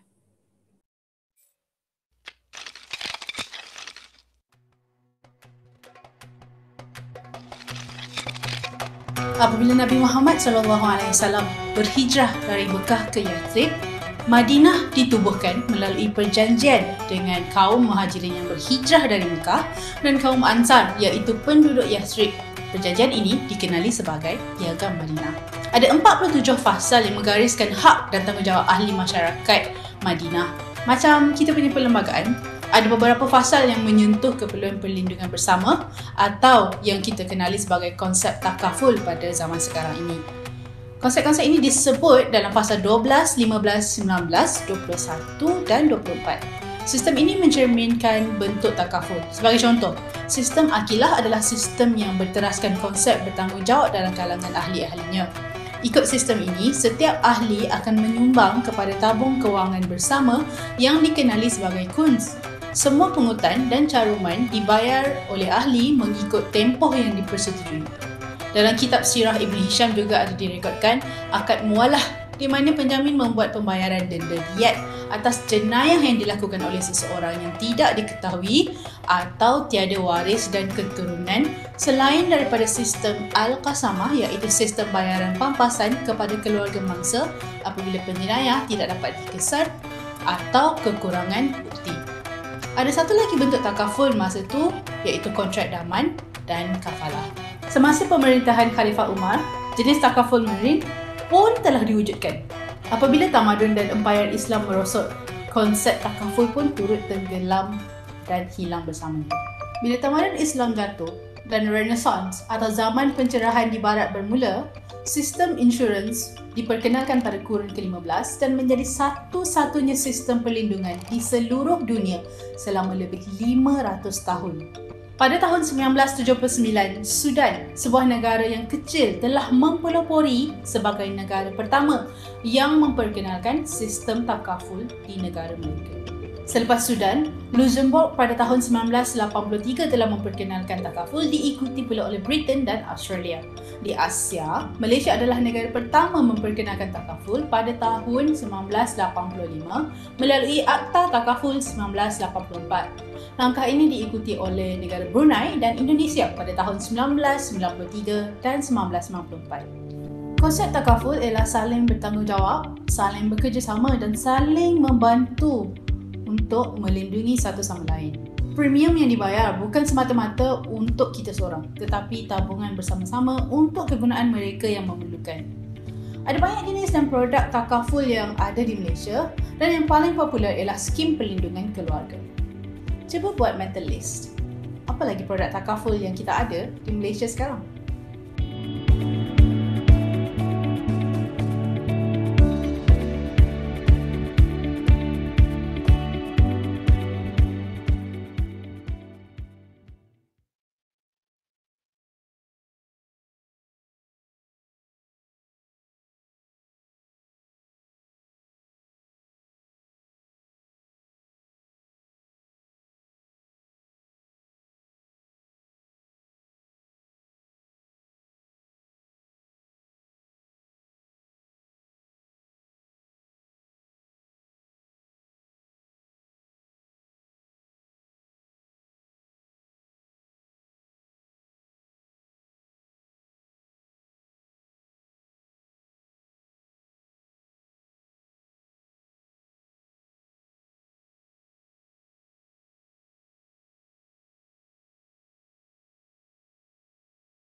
Okay, cikgu-cikgu, nampaknya our break time is over. So 5 minit sudah pun berlepas and we are back untuk sesi masterclass bersama FWD. So tadi kita ada sesi bersama dengan Encik Najib yang memperkenalkan sejarah dan juga konsep takaful. Jadi sekarang sesi bengkel bahagian kedua, kita akan bersama Intan untuk menjelaskan lebih lagi tentang pemerkasaan komuniti. Alright, over to you Intan. Okay, thank you. Okay, sound level. Okay, yes. Okay, I share the screen pula. Okay, Assalamualaikum. Nama saya Intan. Saya akan teruskan pembentangan pada hari ini. Again, kalau ada soalan, sila letak dalam chat box dan saya akan cuba menjawab soalan-soalan tersebut. Okay, so tadi Cik Najib dah cerita semua tu. So sekarang saya akan cuba ceritakan takaful dalam sedikit konteks kehidupan supaya kita boleh nampak dekat mana takaful tu memainkan peranan. Okay, so first question lah. So kita punya style kat sini macam lebih kepada Q&A lah. So saya berlakon nak macam orang tanya soalan kan. So first question is, bila takaful boleh membantu? So takaful keluarga ni dia ada jenis-jenis takaful dan terus terang saya cakap bila saya dah bekerja lama jugalah, masa 3-4 tahun baru saya nampak clearly apa itu jenis-jenis takaful yang ada dalam takaful keluarga. So kalau cikgu-cikgu boleh faham juga dan boleh share dengan murid-murid, ini pun akan bantu semua orang lebih faham tentang takaful keluarga. So secara generalnya takaful keluarga ni ada 3 lah yang main. Takaful terma, betul, takaful penyakit kritikal dan yang ketiga lah takaful perubatan. So takaful terma ni dia akan bayar ataupun memberi manfaat kewangan hanya bila berlakunya kematian atau hilang upaya kekal.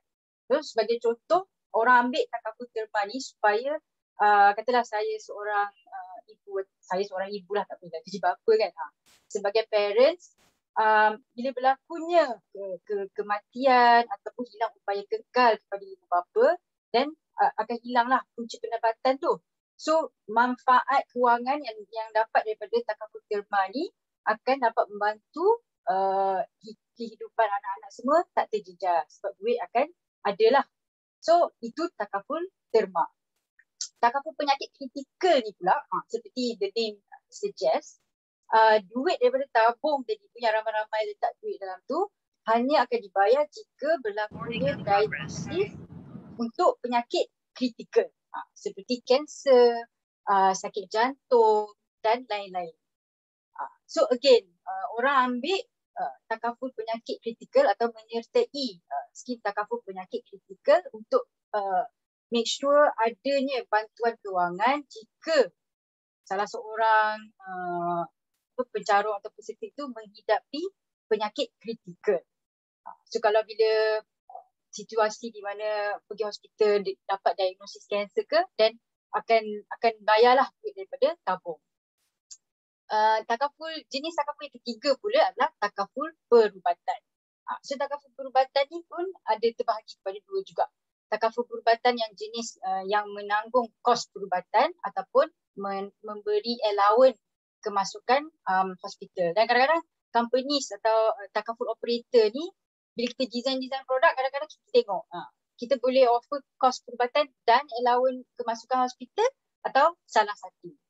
Tapi orang akan ambil takaful perubatan supaya sekiranya terjatuh sakit, kita masuk hospital, then at least bil duduk di hospital, the room and board kan, kadang-kadang kita kena bayar RM150 semalam duduk dekat hospital. Dan takaful perubatan boleh membantu. Dan bila allowance kemasukan hospital tu maknanya pada hari-hari yang kita berada di hospital tu bayar duit macam RM50 ke RM100 sehari, at least boleh bayar untuk beli makanan masa-masa hari yang kita tak boleh pergi bekerja.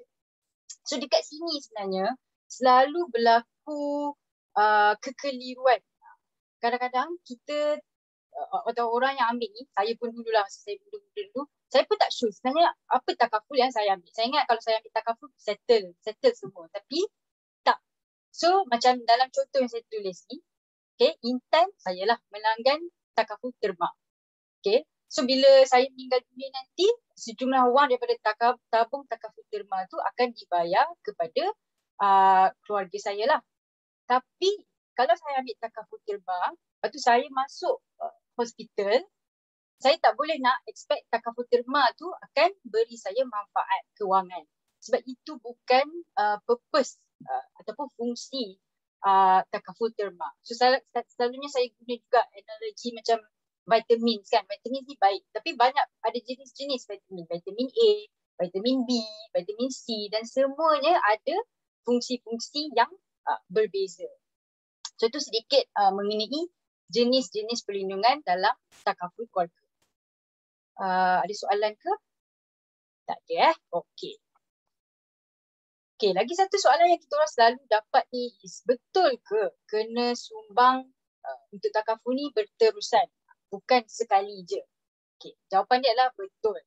Sumbangan takaful ni dia secara berterusan dan depending on apa yang pelanggan pilih ataupun peserta pilih, kekerapan sumbangan ni kadang-kadang boleh jadi bulanan, tahunan ataupun suku tahunan.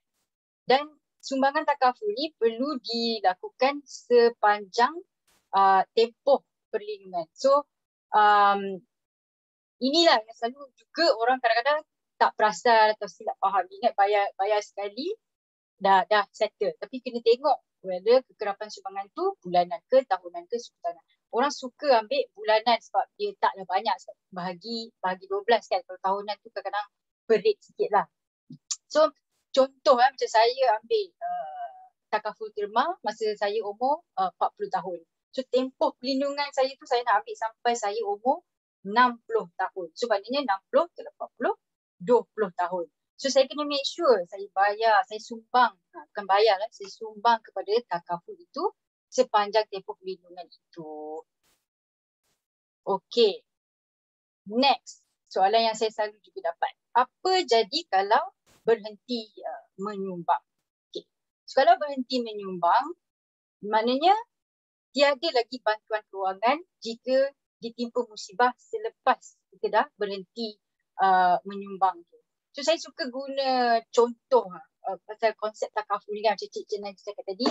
Takaful ni konsep saling bantu-membantu, di mana kita semua masukkan duit sikit-sikit lah. Saya letak RM1, orang letak RM5 dalam satu tabung. Lepas tu kita janji sama-sama kita macam kalau apa-apa jadi dekat awak, kita semua agree boleh ambil duit daripada tabung tersebut kan.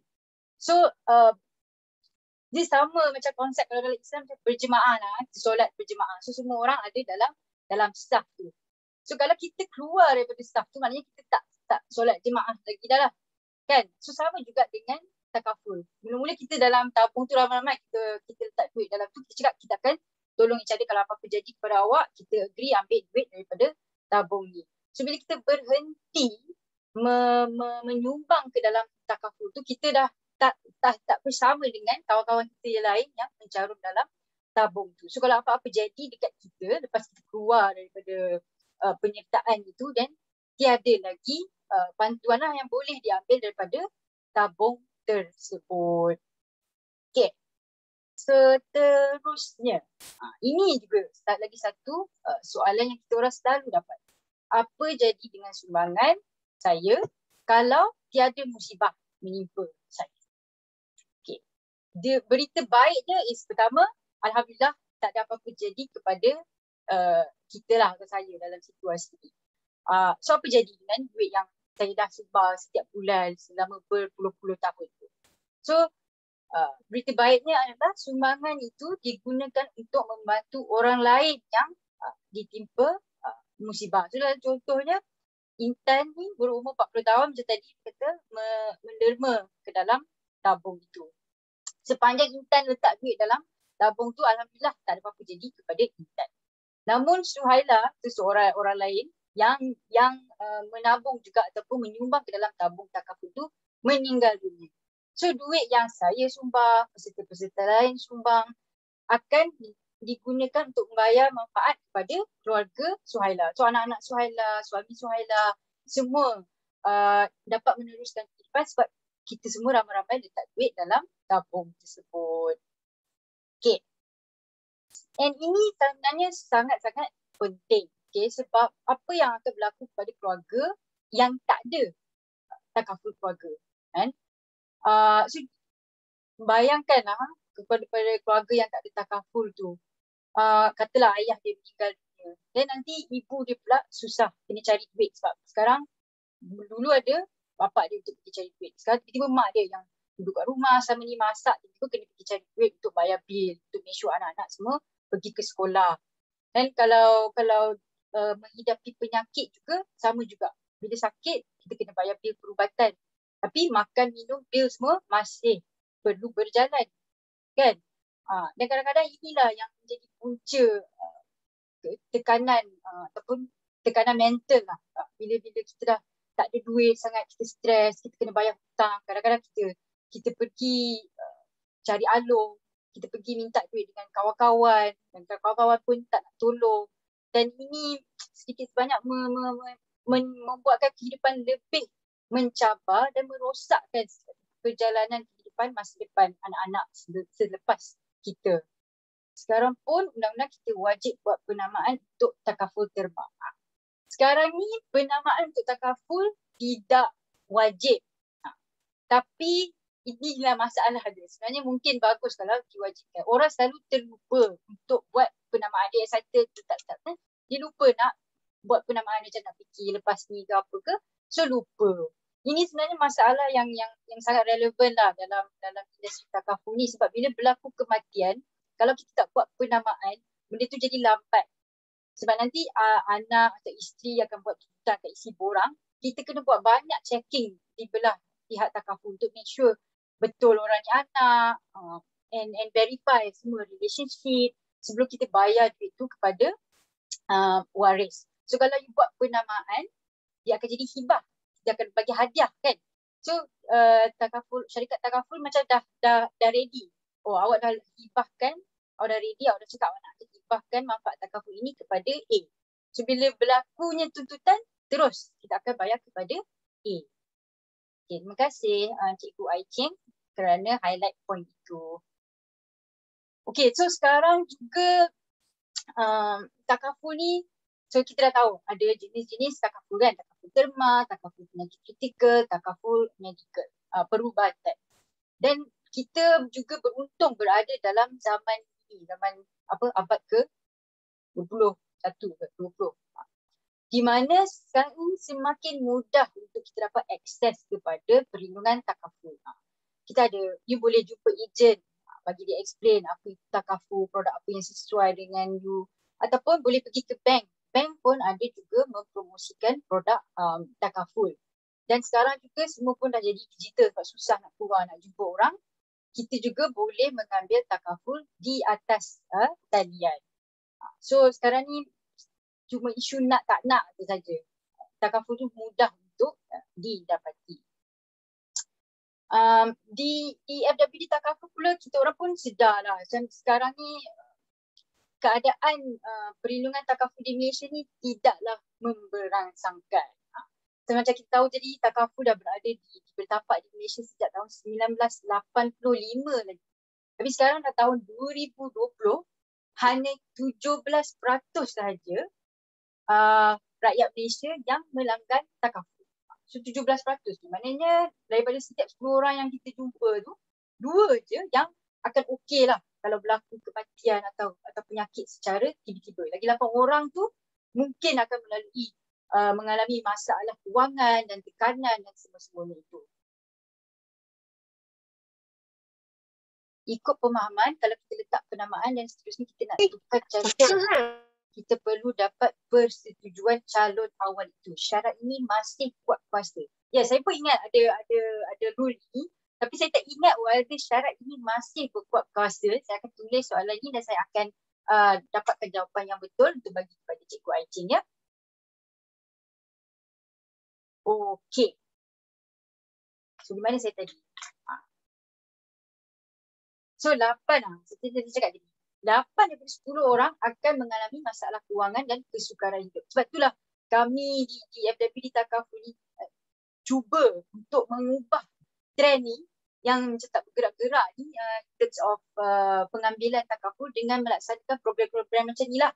Dengan cikgu, dengan murid untuk memberi kesedaran dan pemahaman kepada lebih ramai orang mengenai takaful. Supaya dia tak takut untuk ambil takaful sebab dia dah faham apa itu takaful, apa fungsi dia, apa jenis-jenis rules around takaful.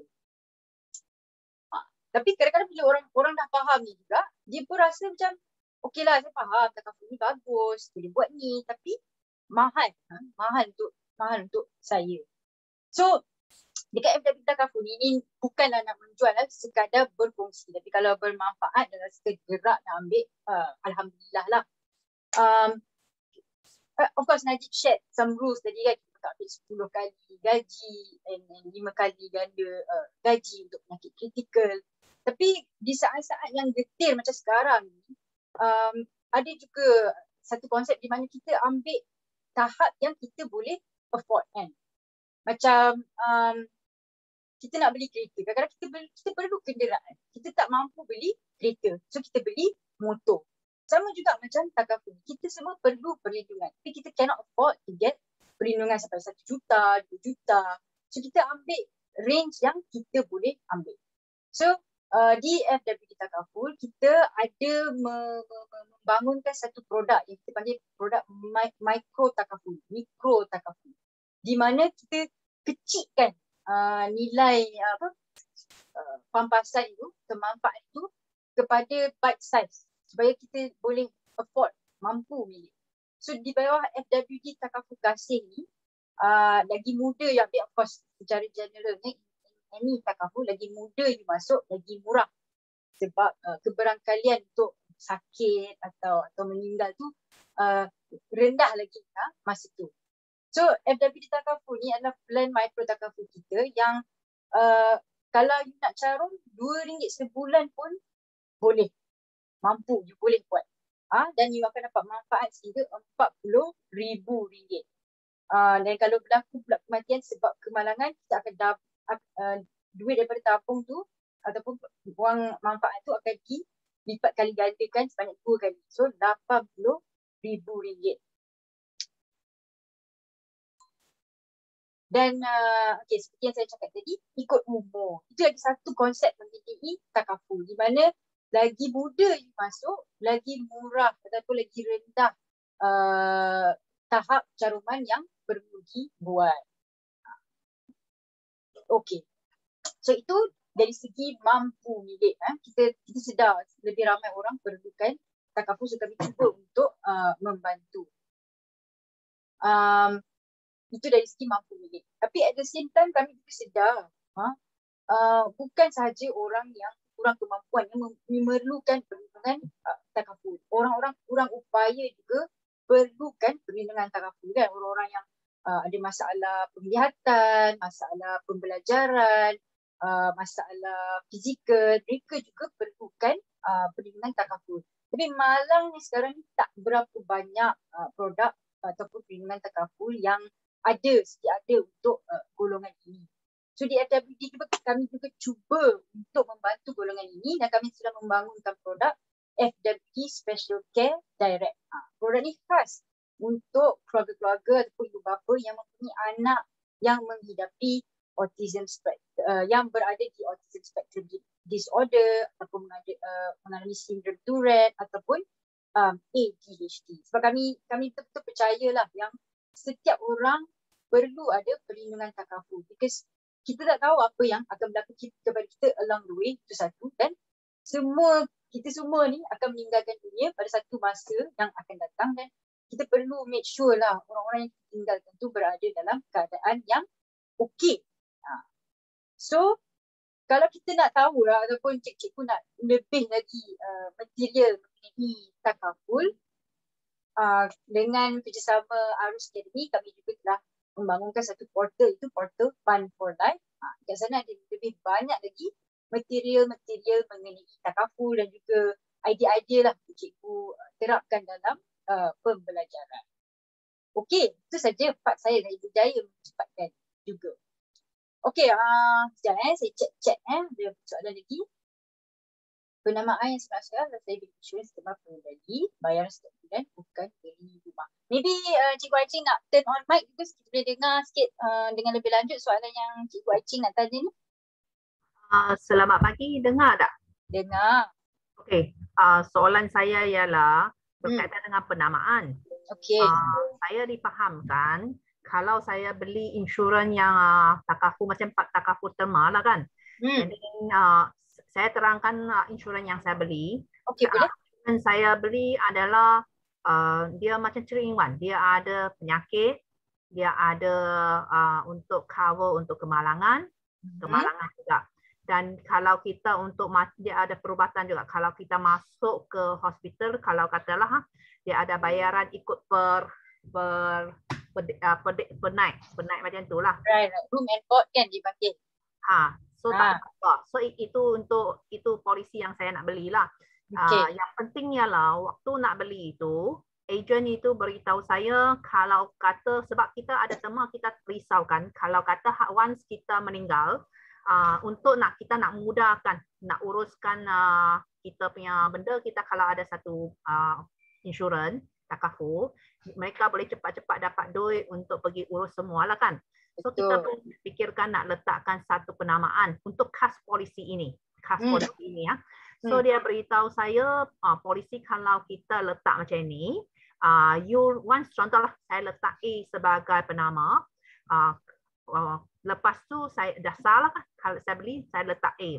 And then once mungkin dalam 3-4 tahun saya mungkin nak ubah fikiran, saya nak tukar B ya. Lepas tu dia beritahu saya, you kena pergi untuk dapat kelulusan A. Dia sanggup gugurkan nama dia sebagai penama, baru saya boleh letak B sebagai penama saya. So saya rasa adalah sangat menyusahkan kalau kata saya tak pastilah. Sebab polisi itu saya punya, saya nak bagi kat siapa untuk urus saya punya benda, itu saya hak kan. Sekarang ada undang-undang macam ni tak menyusahkan yang pembeli polisi ini? So saya cikgu terima kasih soalan tu. Saya sebenarnya tu yang saya setahu saya. So kecuali kalau the treatment for insurance berbeza. Tapi saya rasa sama je bab penamaan ni. Penamaan ni biasanya adalah hak untuk setiap manusia, untuk setiap orang lah kan. Kalau nak namakan siapa ke, itu kita punya suka lah kan. Cuma kalau dalam konvensional ni, dia seperti saya kata tadi, dia it is apa, tertakluk kepada Trust Act kan. Trust Act tu ada undang-undang di around it. Tapi untuk menamakan seseorang itu untuk mengenalikan tu patutnya tiada masalah. Kalau takaful memang tiada masalah. Ya, kalau takaful memang tiada masalah. Kalau untuk pasal kita gunakan kontrak hibah bila mahu membayar papasan keluar. Tapi kalau insurans ni saya rasa masih tidak ada masalah kalau nak tukarkan penama tu untuk act on your behalf. It shouldn't be a problem. Tapi biasanya kalau insurans ni dia kena ada, it has to have a relationship. Biasanya kena orang yang ada pertalian keluarga dan sebagainya dengannya. Itu yang mungkin ada undang-undang dia around there. Tapi kalau tidak, patutnya tidak. Yang saya kata dalam chat tu, biasanya kalau assignment, kalau unless is an assignment kan, betul-betul beri kepada seseorang itu untuk mendapat bulat-bulat, itu memang kena ada lah. Tapi kalau penamaan ini patutnya tak ada masalah. Cikgu maybe boleh tanya ejen cikgu dua benda. Is it assignment atau nomination? Dia beritahu nomination. Kalau nomination patutnya tak ada masalah lah sepatutnya. Cikgu kena tanya balik ejen tu. Sebab cikgu dah faham sikit kan pasal takaful ni. Cikgu kena tanya dia, where is the black and white that says I need the kebenaran daripada nama yang saya letakkan dulu. Unless ada praktis yang tertentu bagi syarikat tertentu yang dia masuk dalam terma. Tapi setahu saya kalau di FB Takaful, kalau ejen FB Takaful boleh bagi tahu saya, kita boleh marah dia lah. Tapi kalau dia bukan ejen FB Takaful, saya tak boleh marah. Itu saya minta maaf. Mungkin tadi saya masuk lewat sedikit. So mungkin saya tertinggal sedikit lah dari segi takaful konvensional dengan takaful yang Cik Najib bercakap ni. Saya masuk lewat sikit. So yang di sini kemungkinan kalau konvensional tu, kalau katalah bukan takaful yang macam Cik Wan cakap tu, kalau konvensional dia ada tak syarat macam ni untuk penamaan kita kena tukar untuk sebelum tukar kita kena dapat kelulusan. Itulah, setahu saya tak ada, kecuali kalau saya tak nampak, saya rasa tak ada. Kalau nak tukar setakat nama patutnya. Tapi 5 tahun yang lalu, yang dia beritahu saya 5 tahun yang lalu, sebab saya beli benda itu 5 tahun yang lalu. Ada tak 5 tahun yang lalu ada tak undang-undang macam ini? That's why saya nak tanya sampai setakat ini masih kekal kat undang-undang macam ini? Dia kalau betul lah, saya punya ini sangkaan saya ni, kalau dia tertakluk kepada Trust Act tu mungkin masih ada. Tapi saya masih rasa boleh. Saya rasa kalau cikgu, bukanlah saya nak suruh pergi ke ni, ramai ejen yang baik, jangan salah anggap. Dan saya rasa mungkin dia pun seorang ejen yang baik, mungkin dia tak tentu. Kalau cikgu nak lebih kepastian, cikgu boleh telefon syarikat insurans yang cikgu ambil tu, dia punya call center, dan tanya secara terus dengan syarikat untuk pencerahan. Kadang-kadang ada prosedur ataupun terma syarikat tertentu yang menyebabkan perkara tu. So saya tak berani nak kata yang ini. Tapi setahu bagi pihak takaful biasanya tak ada masalah lah untuk tukar penamaan. Kadang-kadang kalau ini pun keluarga pun ada yang bertukar, ada yang kadang-kadang kita letak awal-awal tu pasangan kita sebagai penama, dia meninggal dulu, kena tukar kan. Patutnya itu tak ada masalah. Sepatutnya mudah proses tu. Proses penamaan ini penting dan patut tak sukar. Itu yang saya takut nak jawab bagi pihak orang lain. Takut tersalah jawab, tapi setahu saya tidak ada masalah. Sepatutnya pun macam itulah. Kita yang nak nama siapa ikut suka hati kita. Ya, kan? Betul. Betul. Kita yang bayar polisi itu kan. Duit cikgu tak ada masalah. Cuma saya nak bagi tahu secara spesifik, kalau dalam insurance konvensional dia cikgu, bila you pay for your claim tu, tuntutan tu, dia tertakluk pada Trust Act tu ya. Maknanya dia boleh diberi kepada ahli-ahli keluarga terdekat. Dia kena ada jalinan keluarga tu, kena ada relationship. Kalau takaful ni dia boleh hibah kepada sesiapa, itu memang kena, itu cikgu kena faham. Kalau selagi dalam orang yang ada kena mengena dengan cikgu, tak ada masalah.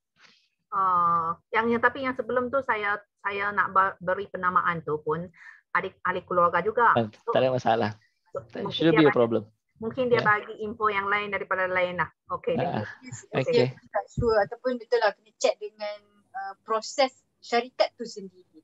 Kadang-kadang dia takut ada yang lebih ada yang spesifik kan. Saya nampak Cikgu Martin ada angkat tangan. Cikgu Martin nak tanya soalan je. Hello, selamat pagi. Boleh dengar ke? Boleh dengar Cikgu.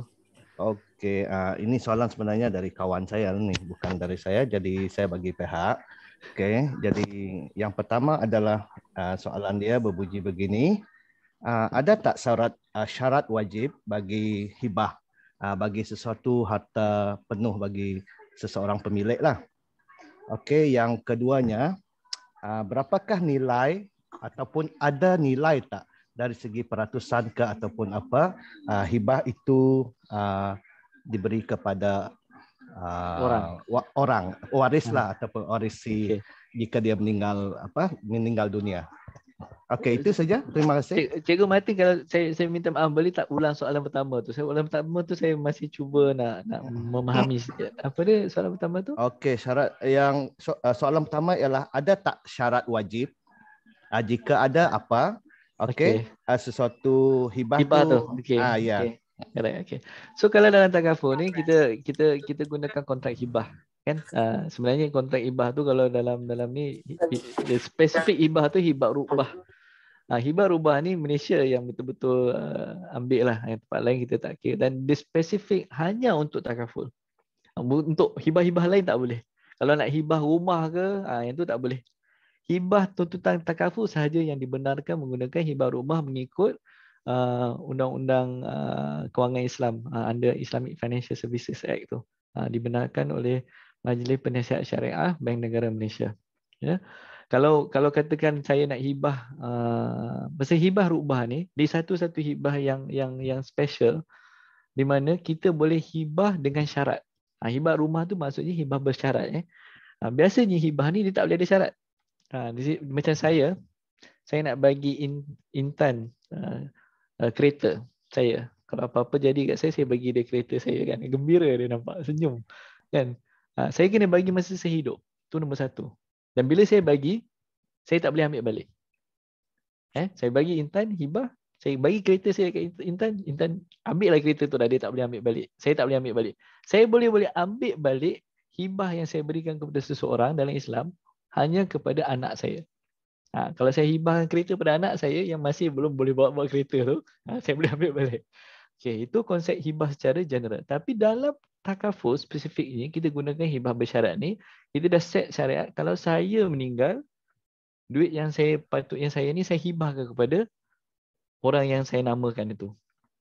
Tiada syarat lain.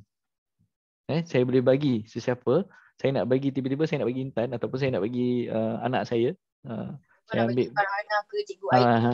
RM100,000 saya boleh bagi, saya dengan syarat saya tulis yang saya nak bagi hibah ini sepenuhnya kepada. Soalan kedua tadi, ada hibah berapa peratus ke tak? Yang tu boleh tentukan. Kalau nak letak penamaan tu beberapa orang dan boleh bagi per 100. Katakan daripada RM100,000 tu RM50,000 nak bagi dekat saya nak bagi kat Intan, RM50,000 nak bagi kat Farhana, boleh 50%, 50%. Penamaan hibah ada macam-macam jenis menggunakan hibah ni ada yang kita bagi sebagai beneficiary, terus bagi outright transfer. Kita letak nama, macam saya letak nama Intan, saya nak bagi RM100,000, saya bagi terus kat dia. Ataupun saya boleh namakan saya as executor ataupun pelaksana. Saya letakkan nama Wan Intan RM100,000, saya nak awak tolong bagikan kepada orang-orang lain. Itu pun boleh juga. Dan kita boleh specify. Tapi itulah sedikit sebanyak harapnya dapat menjawab soalan Cikgu Martin punya kawan Cikgu Martin tu. Cikgu Martin tu. Tapi ini memang untuk takaful je. Untuk life insurance dia tak applicable. Pasal dia seperti saya katakan dia tertakluk pada Trust Act tu. Itu dia. Pasal berkenaan dengan kewangan ni, berkenaan dengan transaksi yang berkenaan dengan kewangan ni, kita tertakluk pada dia untuk Islamic finance yang termasuk takaful Islamic Financial Services Act, ya. Bagi yang konvensional tertakluk pada Financial Services Act. Dua-dua yang dikeluarkan dan digazetkan pada 2013. Cikgu Martin jelas ke? Ya. Okey. Terima kasih cikgu. Boleh. Tapi ini soalan saya lah. Yang tadi itu bagi Soalan kawan. Okey, cikgu soalan. Boleh ke? Boleh cikgu. Cikgu Boleh, nak tanya silakan. apa pun boleh. Okey, ini saya nak sambung lah. Ini yang apa yang saya dapat dari jawapan tadi. Kalau dari segi hartanah rumah, jadi dia tak boleh dihibahkan lah. Boleh kalau cikgu Martin, kalau hartanah rumah dia tetap, kalau dalam dia, saya tak tahu kalau bukan Islam boleh ke tak, tapi untuk orang Islam dia kena buat masa hidup. Ya, okey, tak apa. Sebab saya nak masuk bab rumah ni. Okey, Okey. bab rumah. Sebab yang apa tu, kalau dalam kita membeli contohnya properti rumah lah. Okey, dia ada satu takaful, sama ada MRTT ataupun MLTE. Ya. Okey, jadi kenapa ada setengah kita diberi sama ada apa tu LPPSA ataupun kalau yang penjawat awam lah, dan institusi perbankan. Okey, dia tak full. Kalau contoh kita beli rumah tu dengan tempoh tenor loan dia, contoh dia 30 tahun. Tapi kita diberi tempoh takaful yang insurans ni tadi kurang. Kenapa boleh jadi macam tu? Okey, itu saja. Okey. Dia sebenarnya dia tengok pada case to case basis sebenarnya. Saya nak jawab secara pukal pun saya takut takut tersilap jawab. Biasanya dia bergantung kepada bila kita ambil takaful ni tadi, seperti Intan cerita tadi, dia bergantung kepada umur dan sebab tu antara perkara yang paling penting tu umur. Produk-produk takaful ni dia bergantung kepada produk yang Cikgu Martin, dan saya tak sure kalau MRTT untuk LPPSA pun dia biasanya ada tenor dia, kadang-kadang ada had umur. Kadang-kadang loan rumah tu lebih daripada had umur produk tu. Pasal tu dia tak cover sepenuhnya. Yang maknanya by the time yang dah sampai maximum age tu, katakan produk MRTT tu boleh sampai 70 je. Kalau loan tu lebih, dia takkan cover. Dan sebab tu lah. Itulah selalunya sebabnya. Dia tak ada sebab-sebab lain. Sepatutnya kalau tidak, dia akan boleh cover sama dengan tempoh pinjaman tu. Cikgu nampak tak soalan saya? Nampak jawapan saya tu? Okey, jelas. Okey. Tapi biasanya dalam selalunya bagi mana-mana walaupun perbankan ataupun FPPSA, konsepnya adalah selagi produk tu membenarkan perlindungan bagi sama dengan tempoh pinjaman tu, dia patut dibenarkanlah. Dan seperti kalau MRTT ataupun MRTA ni, dia stands for Mortgage Reducing Term Takaful atau Mortgage Reducing Term Assurance. Dia akan dia reducing term tu, dia akan dia menurun bersama kadar perlindungan tu menurun bersama dengan tempoh, sama seperti jumlah pinjaman tu. Itulah ceritanya. Saya harap itu menjawab sedikit sebanyak. Saya nampak Cikgu Aiching angkat tangan sekali lagi. Teruskan Cikgu Aiching. Soalan Cikgu Aiching. Cik Wan, saya nak sambung soalan kepada Cikgu Martin itu. Tentang insurans mortgage tu. Tadi Cik Wan kata dia punya premium itu, dia selari dengan kita punya kita punya pembayaran. Semakin kurang kita punya itu, maka kita punya bayaran untuk insurans akan semakin kurang, betul tak? Dari segi premium insurans tu. Tapi soalan saya ialah, sekiranya contoh saya ambil contoh LPPSA itu, saya ambil loan untuk perumahan dengan LPPSA, so saya akan bayar ikut bulanan kan, betul tak? So saya actually nak habiskan lebih awal sebab saya nak pencen contoh. So saya nak habiskan lebih awal untuk pembayaran itu dengan menggunakan ganjaran yang saya dapat, saya labur semua. Itu persoalan satu. Kalau saya labur habis, maka saya akan langsir, maksudnya bayar habis saya punya hutang perumahan tu. Adakah ini satu tindakan yang bijak? Pertama, adakah saya nak letakkan saya punya ganjaran semua masuk? Itu tindakan yang bijak atau tidak? Ataupun saya nak ikut sebab saya pinjam LPPS itu sampai umur 70. Ataupun saya nak tunggu sampai saya terpencing, saya duk labur sikit-sikit sampai umur 70, ataupun mungkin umur tak panjang kan, kita meninggal awal sedikit lebih untung. So dari segi nak tengah pandangan, mana satu yang lebih bijak? Okey. Wanita nak tolong cuba ke dulu?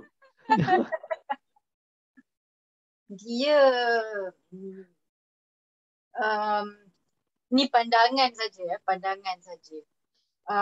Of course dia bagus lah kalau kita boleh langsaikan hutang kita awal lah, supaya kalau apa-apa jadi bebanan tu tiada.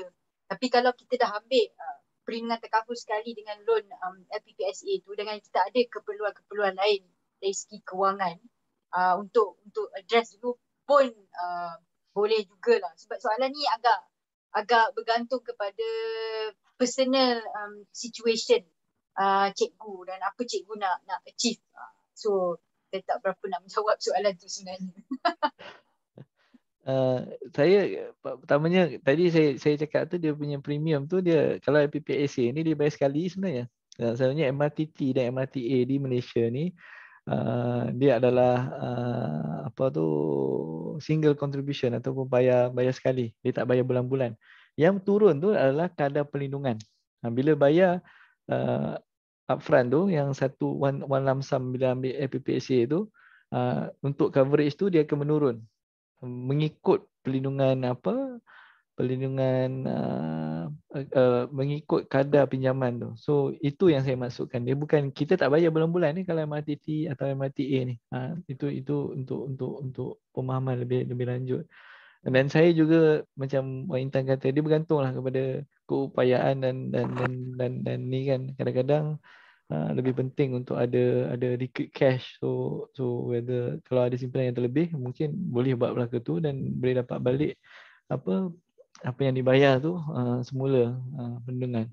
Saya nak kembali Cikgu Hai Ching. So saya bertanya kepada kawan saya kan, supaya saya nak cuba membantu Cikgu Hai Ching sebenarnya mengenai soalan cikgu tadi yang berkenaan nomination. So dia rupanya di konvensional dia ada perbezaan sikit. Mungkin ejen tu cakap betul. Kalau cikgu buat nomination, katakan yang cikgu nominate tu mungkin anak cikgu atau ni kan.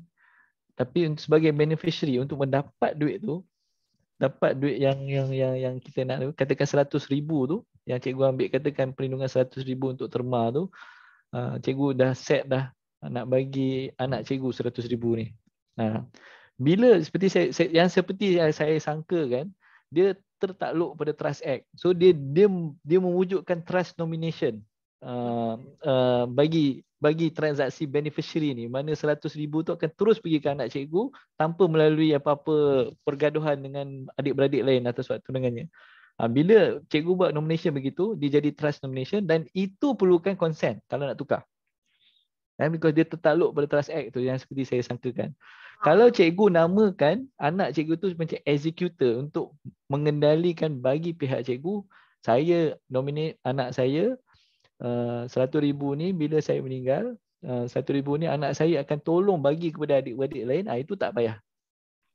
So saya rasa yang dalam kes cikgu ni dia yang sebelum tu kan, yang nak bagi duit tu, so yang tu memang kerana undang-undang Trust Act yang seperti yang saya sangkakan itu memang kena minta consent. Tapi kalau takaful dia tak payah. Itu yang saya nak bezakan. Saya cek dengan kawan saya tu. Dan betul lah. Saya pun terlupa dah lama. Saya dulu memang kerja di Conventional Insurance tapi lama sangat lah. Yang tu dekat 15-16 tahun lepas, kejap je. So saya tak ingat. Cik Wan nak tambah satu. Boleh. Waktu itu kalau dia beritahu saya pun kurang pasti. Dia kata kalau insurans yang you beli itu kurang daripada 50,000, kurang daripada 50,000. Dia kata kalau lebih daripada 50,000 kita kena ikut apa yang tadi saya terangkan. Betul ya? Betul. Dia patutnya betul. Dia kalau kurang 50,000 tu dia consider macam tak signifikan lah dia. Macam mana saya nak kata ni, saya pun tak tahu nak explain, tapi betul lah. Dia ada threshold dia. Dia ada threshold dia. Ya, kurang strict lah. Dia bila lebih daripada amount tu dia tertakluk pada Trust Act tu. yang saya katakan memang tertulis sebagai undang-undang. Itu yang sedikit sedikit membezakan antara insurans dan takaful. Kerana tambah satu soalan, ada 1 minit lagi ya. Boleh. Sebenarnya Boleh cikgu, boleh. kalau kata Salah. dia ada kaitan insurans dengan wasiat, kalau kata seorang dia ada letakkan wasiat, tetapi wasiat dia letak umum. Contohlah dia letak umum, kata wasiat ini dia nak bagi kepada siapa-siapa-siapalah. Lepas tu kalau insurans yang tadi yang kita bincang itu, contoh yang terma tu, kita letak individu macam individu lah. So dia tak gaduh, betul tak? Dia tak gaduh. Kalau yang kalau cikgu buat yang tadi tu, trust nomination tu. Itu memang dah ring fence untuk anak tu. Dia tak gaduh dengan wasiat dah. Tapi kalau untuk eksekutif tu dia gaduh lagi. Gaduh lagi. Betul-betul. Dia boleh lah anak, kalau anak adik-adik dengan abang tu dia tak baik, dia boleh lah cari gaduh masuk mahkamah kalau dia nak lah. Dia open to debate. Dia boleh ambil wasiat itu pergi ke mahkamah untuk yes. Dia pasal duit ni dia penting pasal bab-bab ni. I think kita pasal dah dengar kalau pasal duit keluarga bergaduh kan. Pasal tu dia wujudkan undang-undang ni untuk protect the people yang kita bagi tu. Dan sebagainya. Tapi untuk insurance because it is tagged to the Trust Act tu memang daripada zaman British dulu kita ambil kan. Memang dia ada rangka yang mengstrukturkan proses ni lah. Itu jadi saya gembira dapat memberi jawapan daripada cikgu. Pasal saya pun macam saya dah agak dah soalan dia ada kena-mengena, cuma saya berjaya confirmkan untuk cikgu lah. Saya harap dapat membantu cikgu. Okay, thank you. Thank you Cikgu Ai-Ching. Terima kasih kepada Cikgu Ai-Ching, Cikgu Martin kerana bertanya. Saya rasa saya pun banyak belajar hari ini, banyak perkara yang saya tak tahu. Terima kasih kepada Najib dan juga Intan for answering all the questions and also untuk presentation tadi. Okay, nampaknya sesi Q&A kita dah pun tamat because it's already 11:50. Okay, saya nak share screen sekejap. Okay, kita ada masterclass yang seterusnya pada minggu depan, 4 September kita ada masterclass bersama SC, Suruhanjaya Security Malaysia.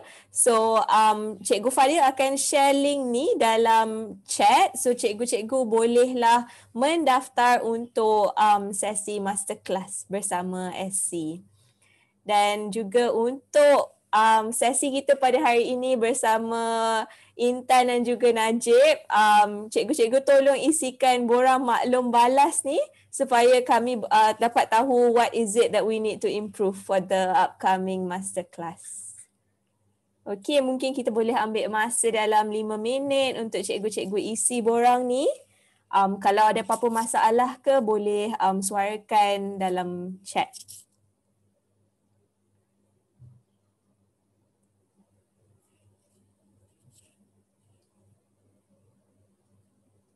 So harapnya sesi kita pada hari ini banyak membantu cikgu-cikgu, banyak informasi baru yang cikgu-cikgu pelajari. So saya sendiri pun saya rasa banyak benda baru. Saya dengar MRTA semua tu saya pun macam apa ni, saya kena Google.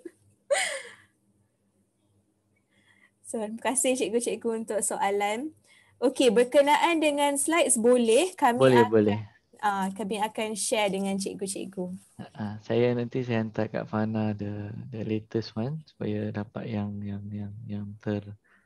last edit kami buat. Sebenarnya saya pun tak sangka ramai cikgu-cikgu yang sangat lebih pengetahuan. Saya tahu ada cikgu yang share mengenai EQPAC Scare bersama kami. Every Takaful antara produk-produk yang bagi cikgu-cikgu, kerana cikgu-cikgu adalah kebanyakan saya rasa semua yang ada ni adalah kaki kanan kerajaan kan. Tu yang keluar soalan pasal LPPSA, lepas tu dan reference kepada QPAC Scare. Dan Cikgu Ai-Ching pun ada cakap mengenai takaful kelompok ya.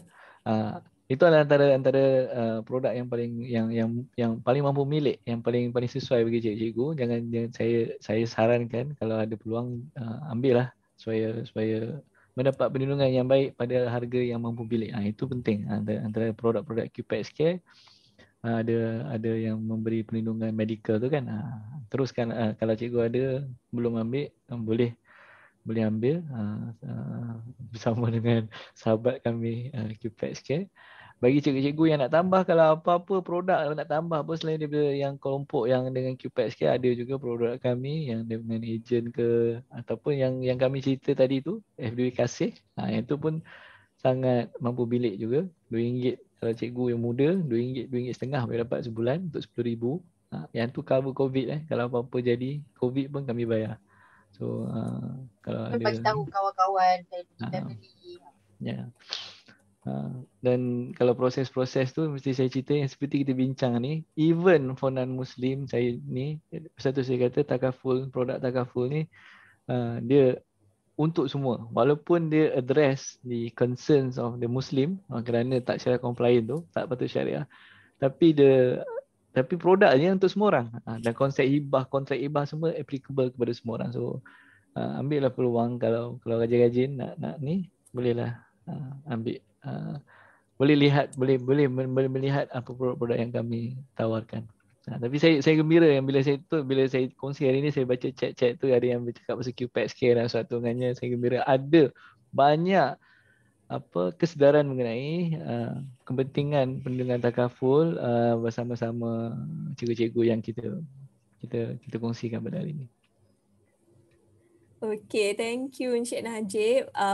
So seperti yang Encik Najib share tadi, penting untuk kita tahu maklumat and also all the information relating to perlindungan dan juga takaful, sebab kadang-kadang kita fikir pasal savings dengan pelaburan macam the pyramid yang Encik Najib share tadi kan, tapi kita tak fikir pasal perlindungan, which is very very important. Okay, sebelum kita akhiri sesi kita pada hari ini, saya nak minta tolong cikgu-cikgu turn on your camera so kita boleh boleh ambil gambar bersama untuk memory. Okay, thank you Cikgu Mazrina, Cikgu Ai Ching.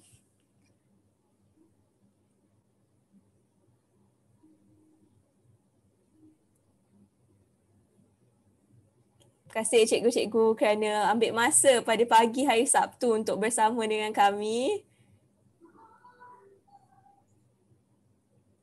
Okay, tak apa cikgu, kalau ada problem dengan kamera tak ada masalah. Okay, Cikgu Fadil, boleh kita ambil gambar? Lebih kurang ada dalam separuh lagi buka kamera. Saya minta dalam 30 saat lagi. Jadi bagi semua orang buka kamera dulu.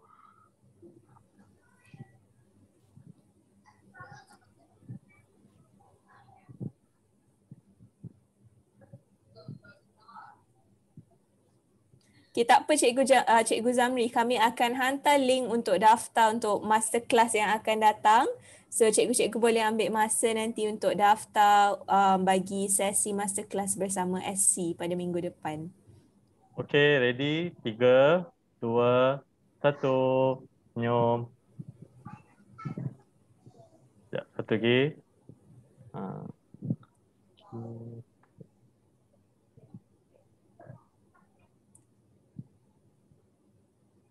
Okay, dah. Okay, thank you cikgu-cikgu semua. Terima kasih.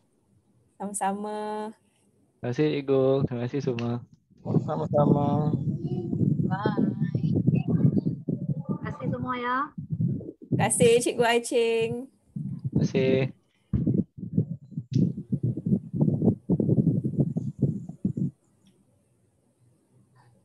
Terima kasih cikgu-cikgu kerana hadir bersama kami pada hari ini.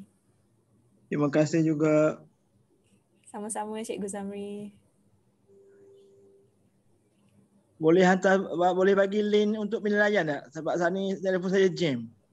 Boleh cikgu, saya hantar sekali lagi kejap ya. Terima kasih Atika.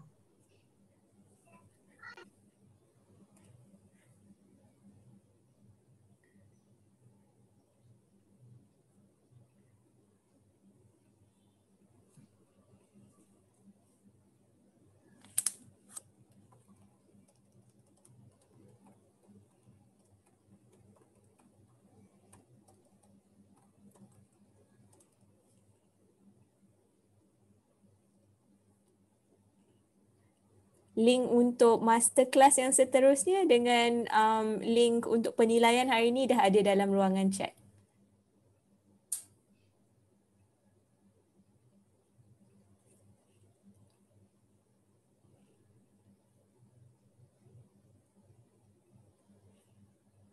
Terima kasih cikgu-cikgu.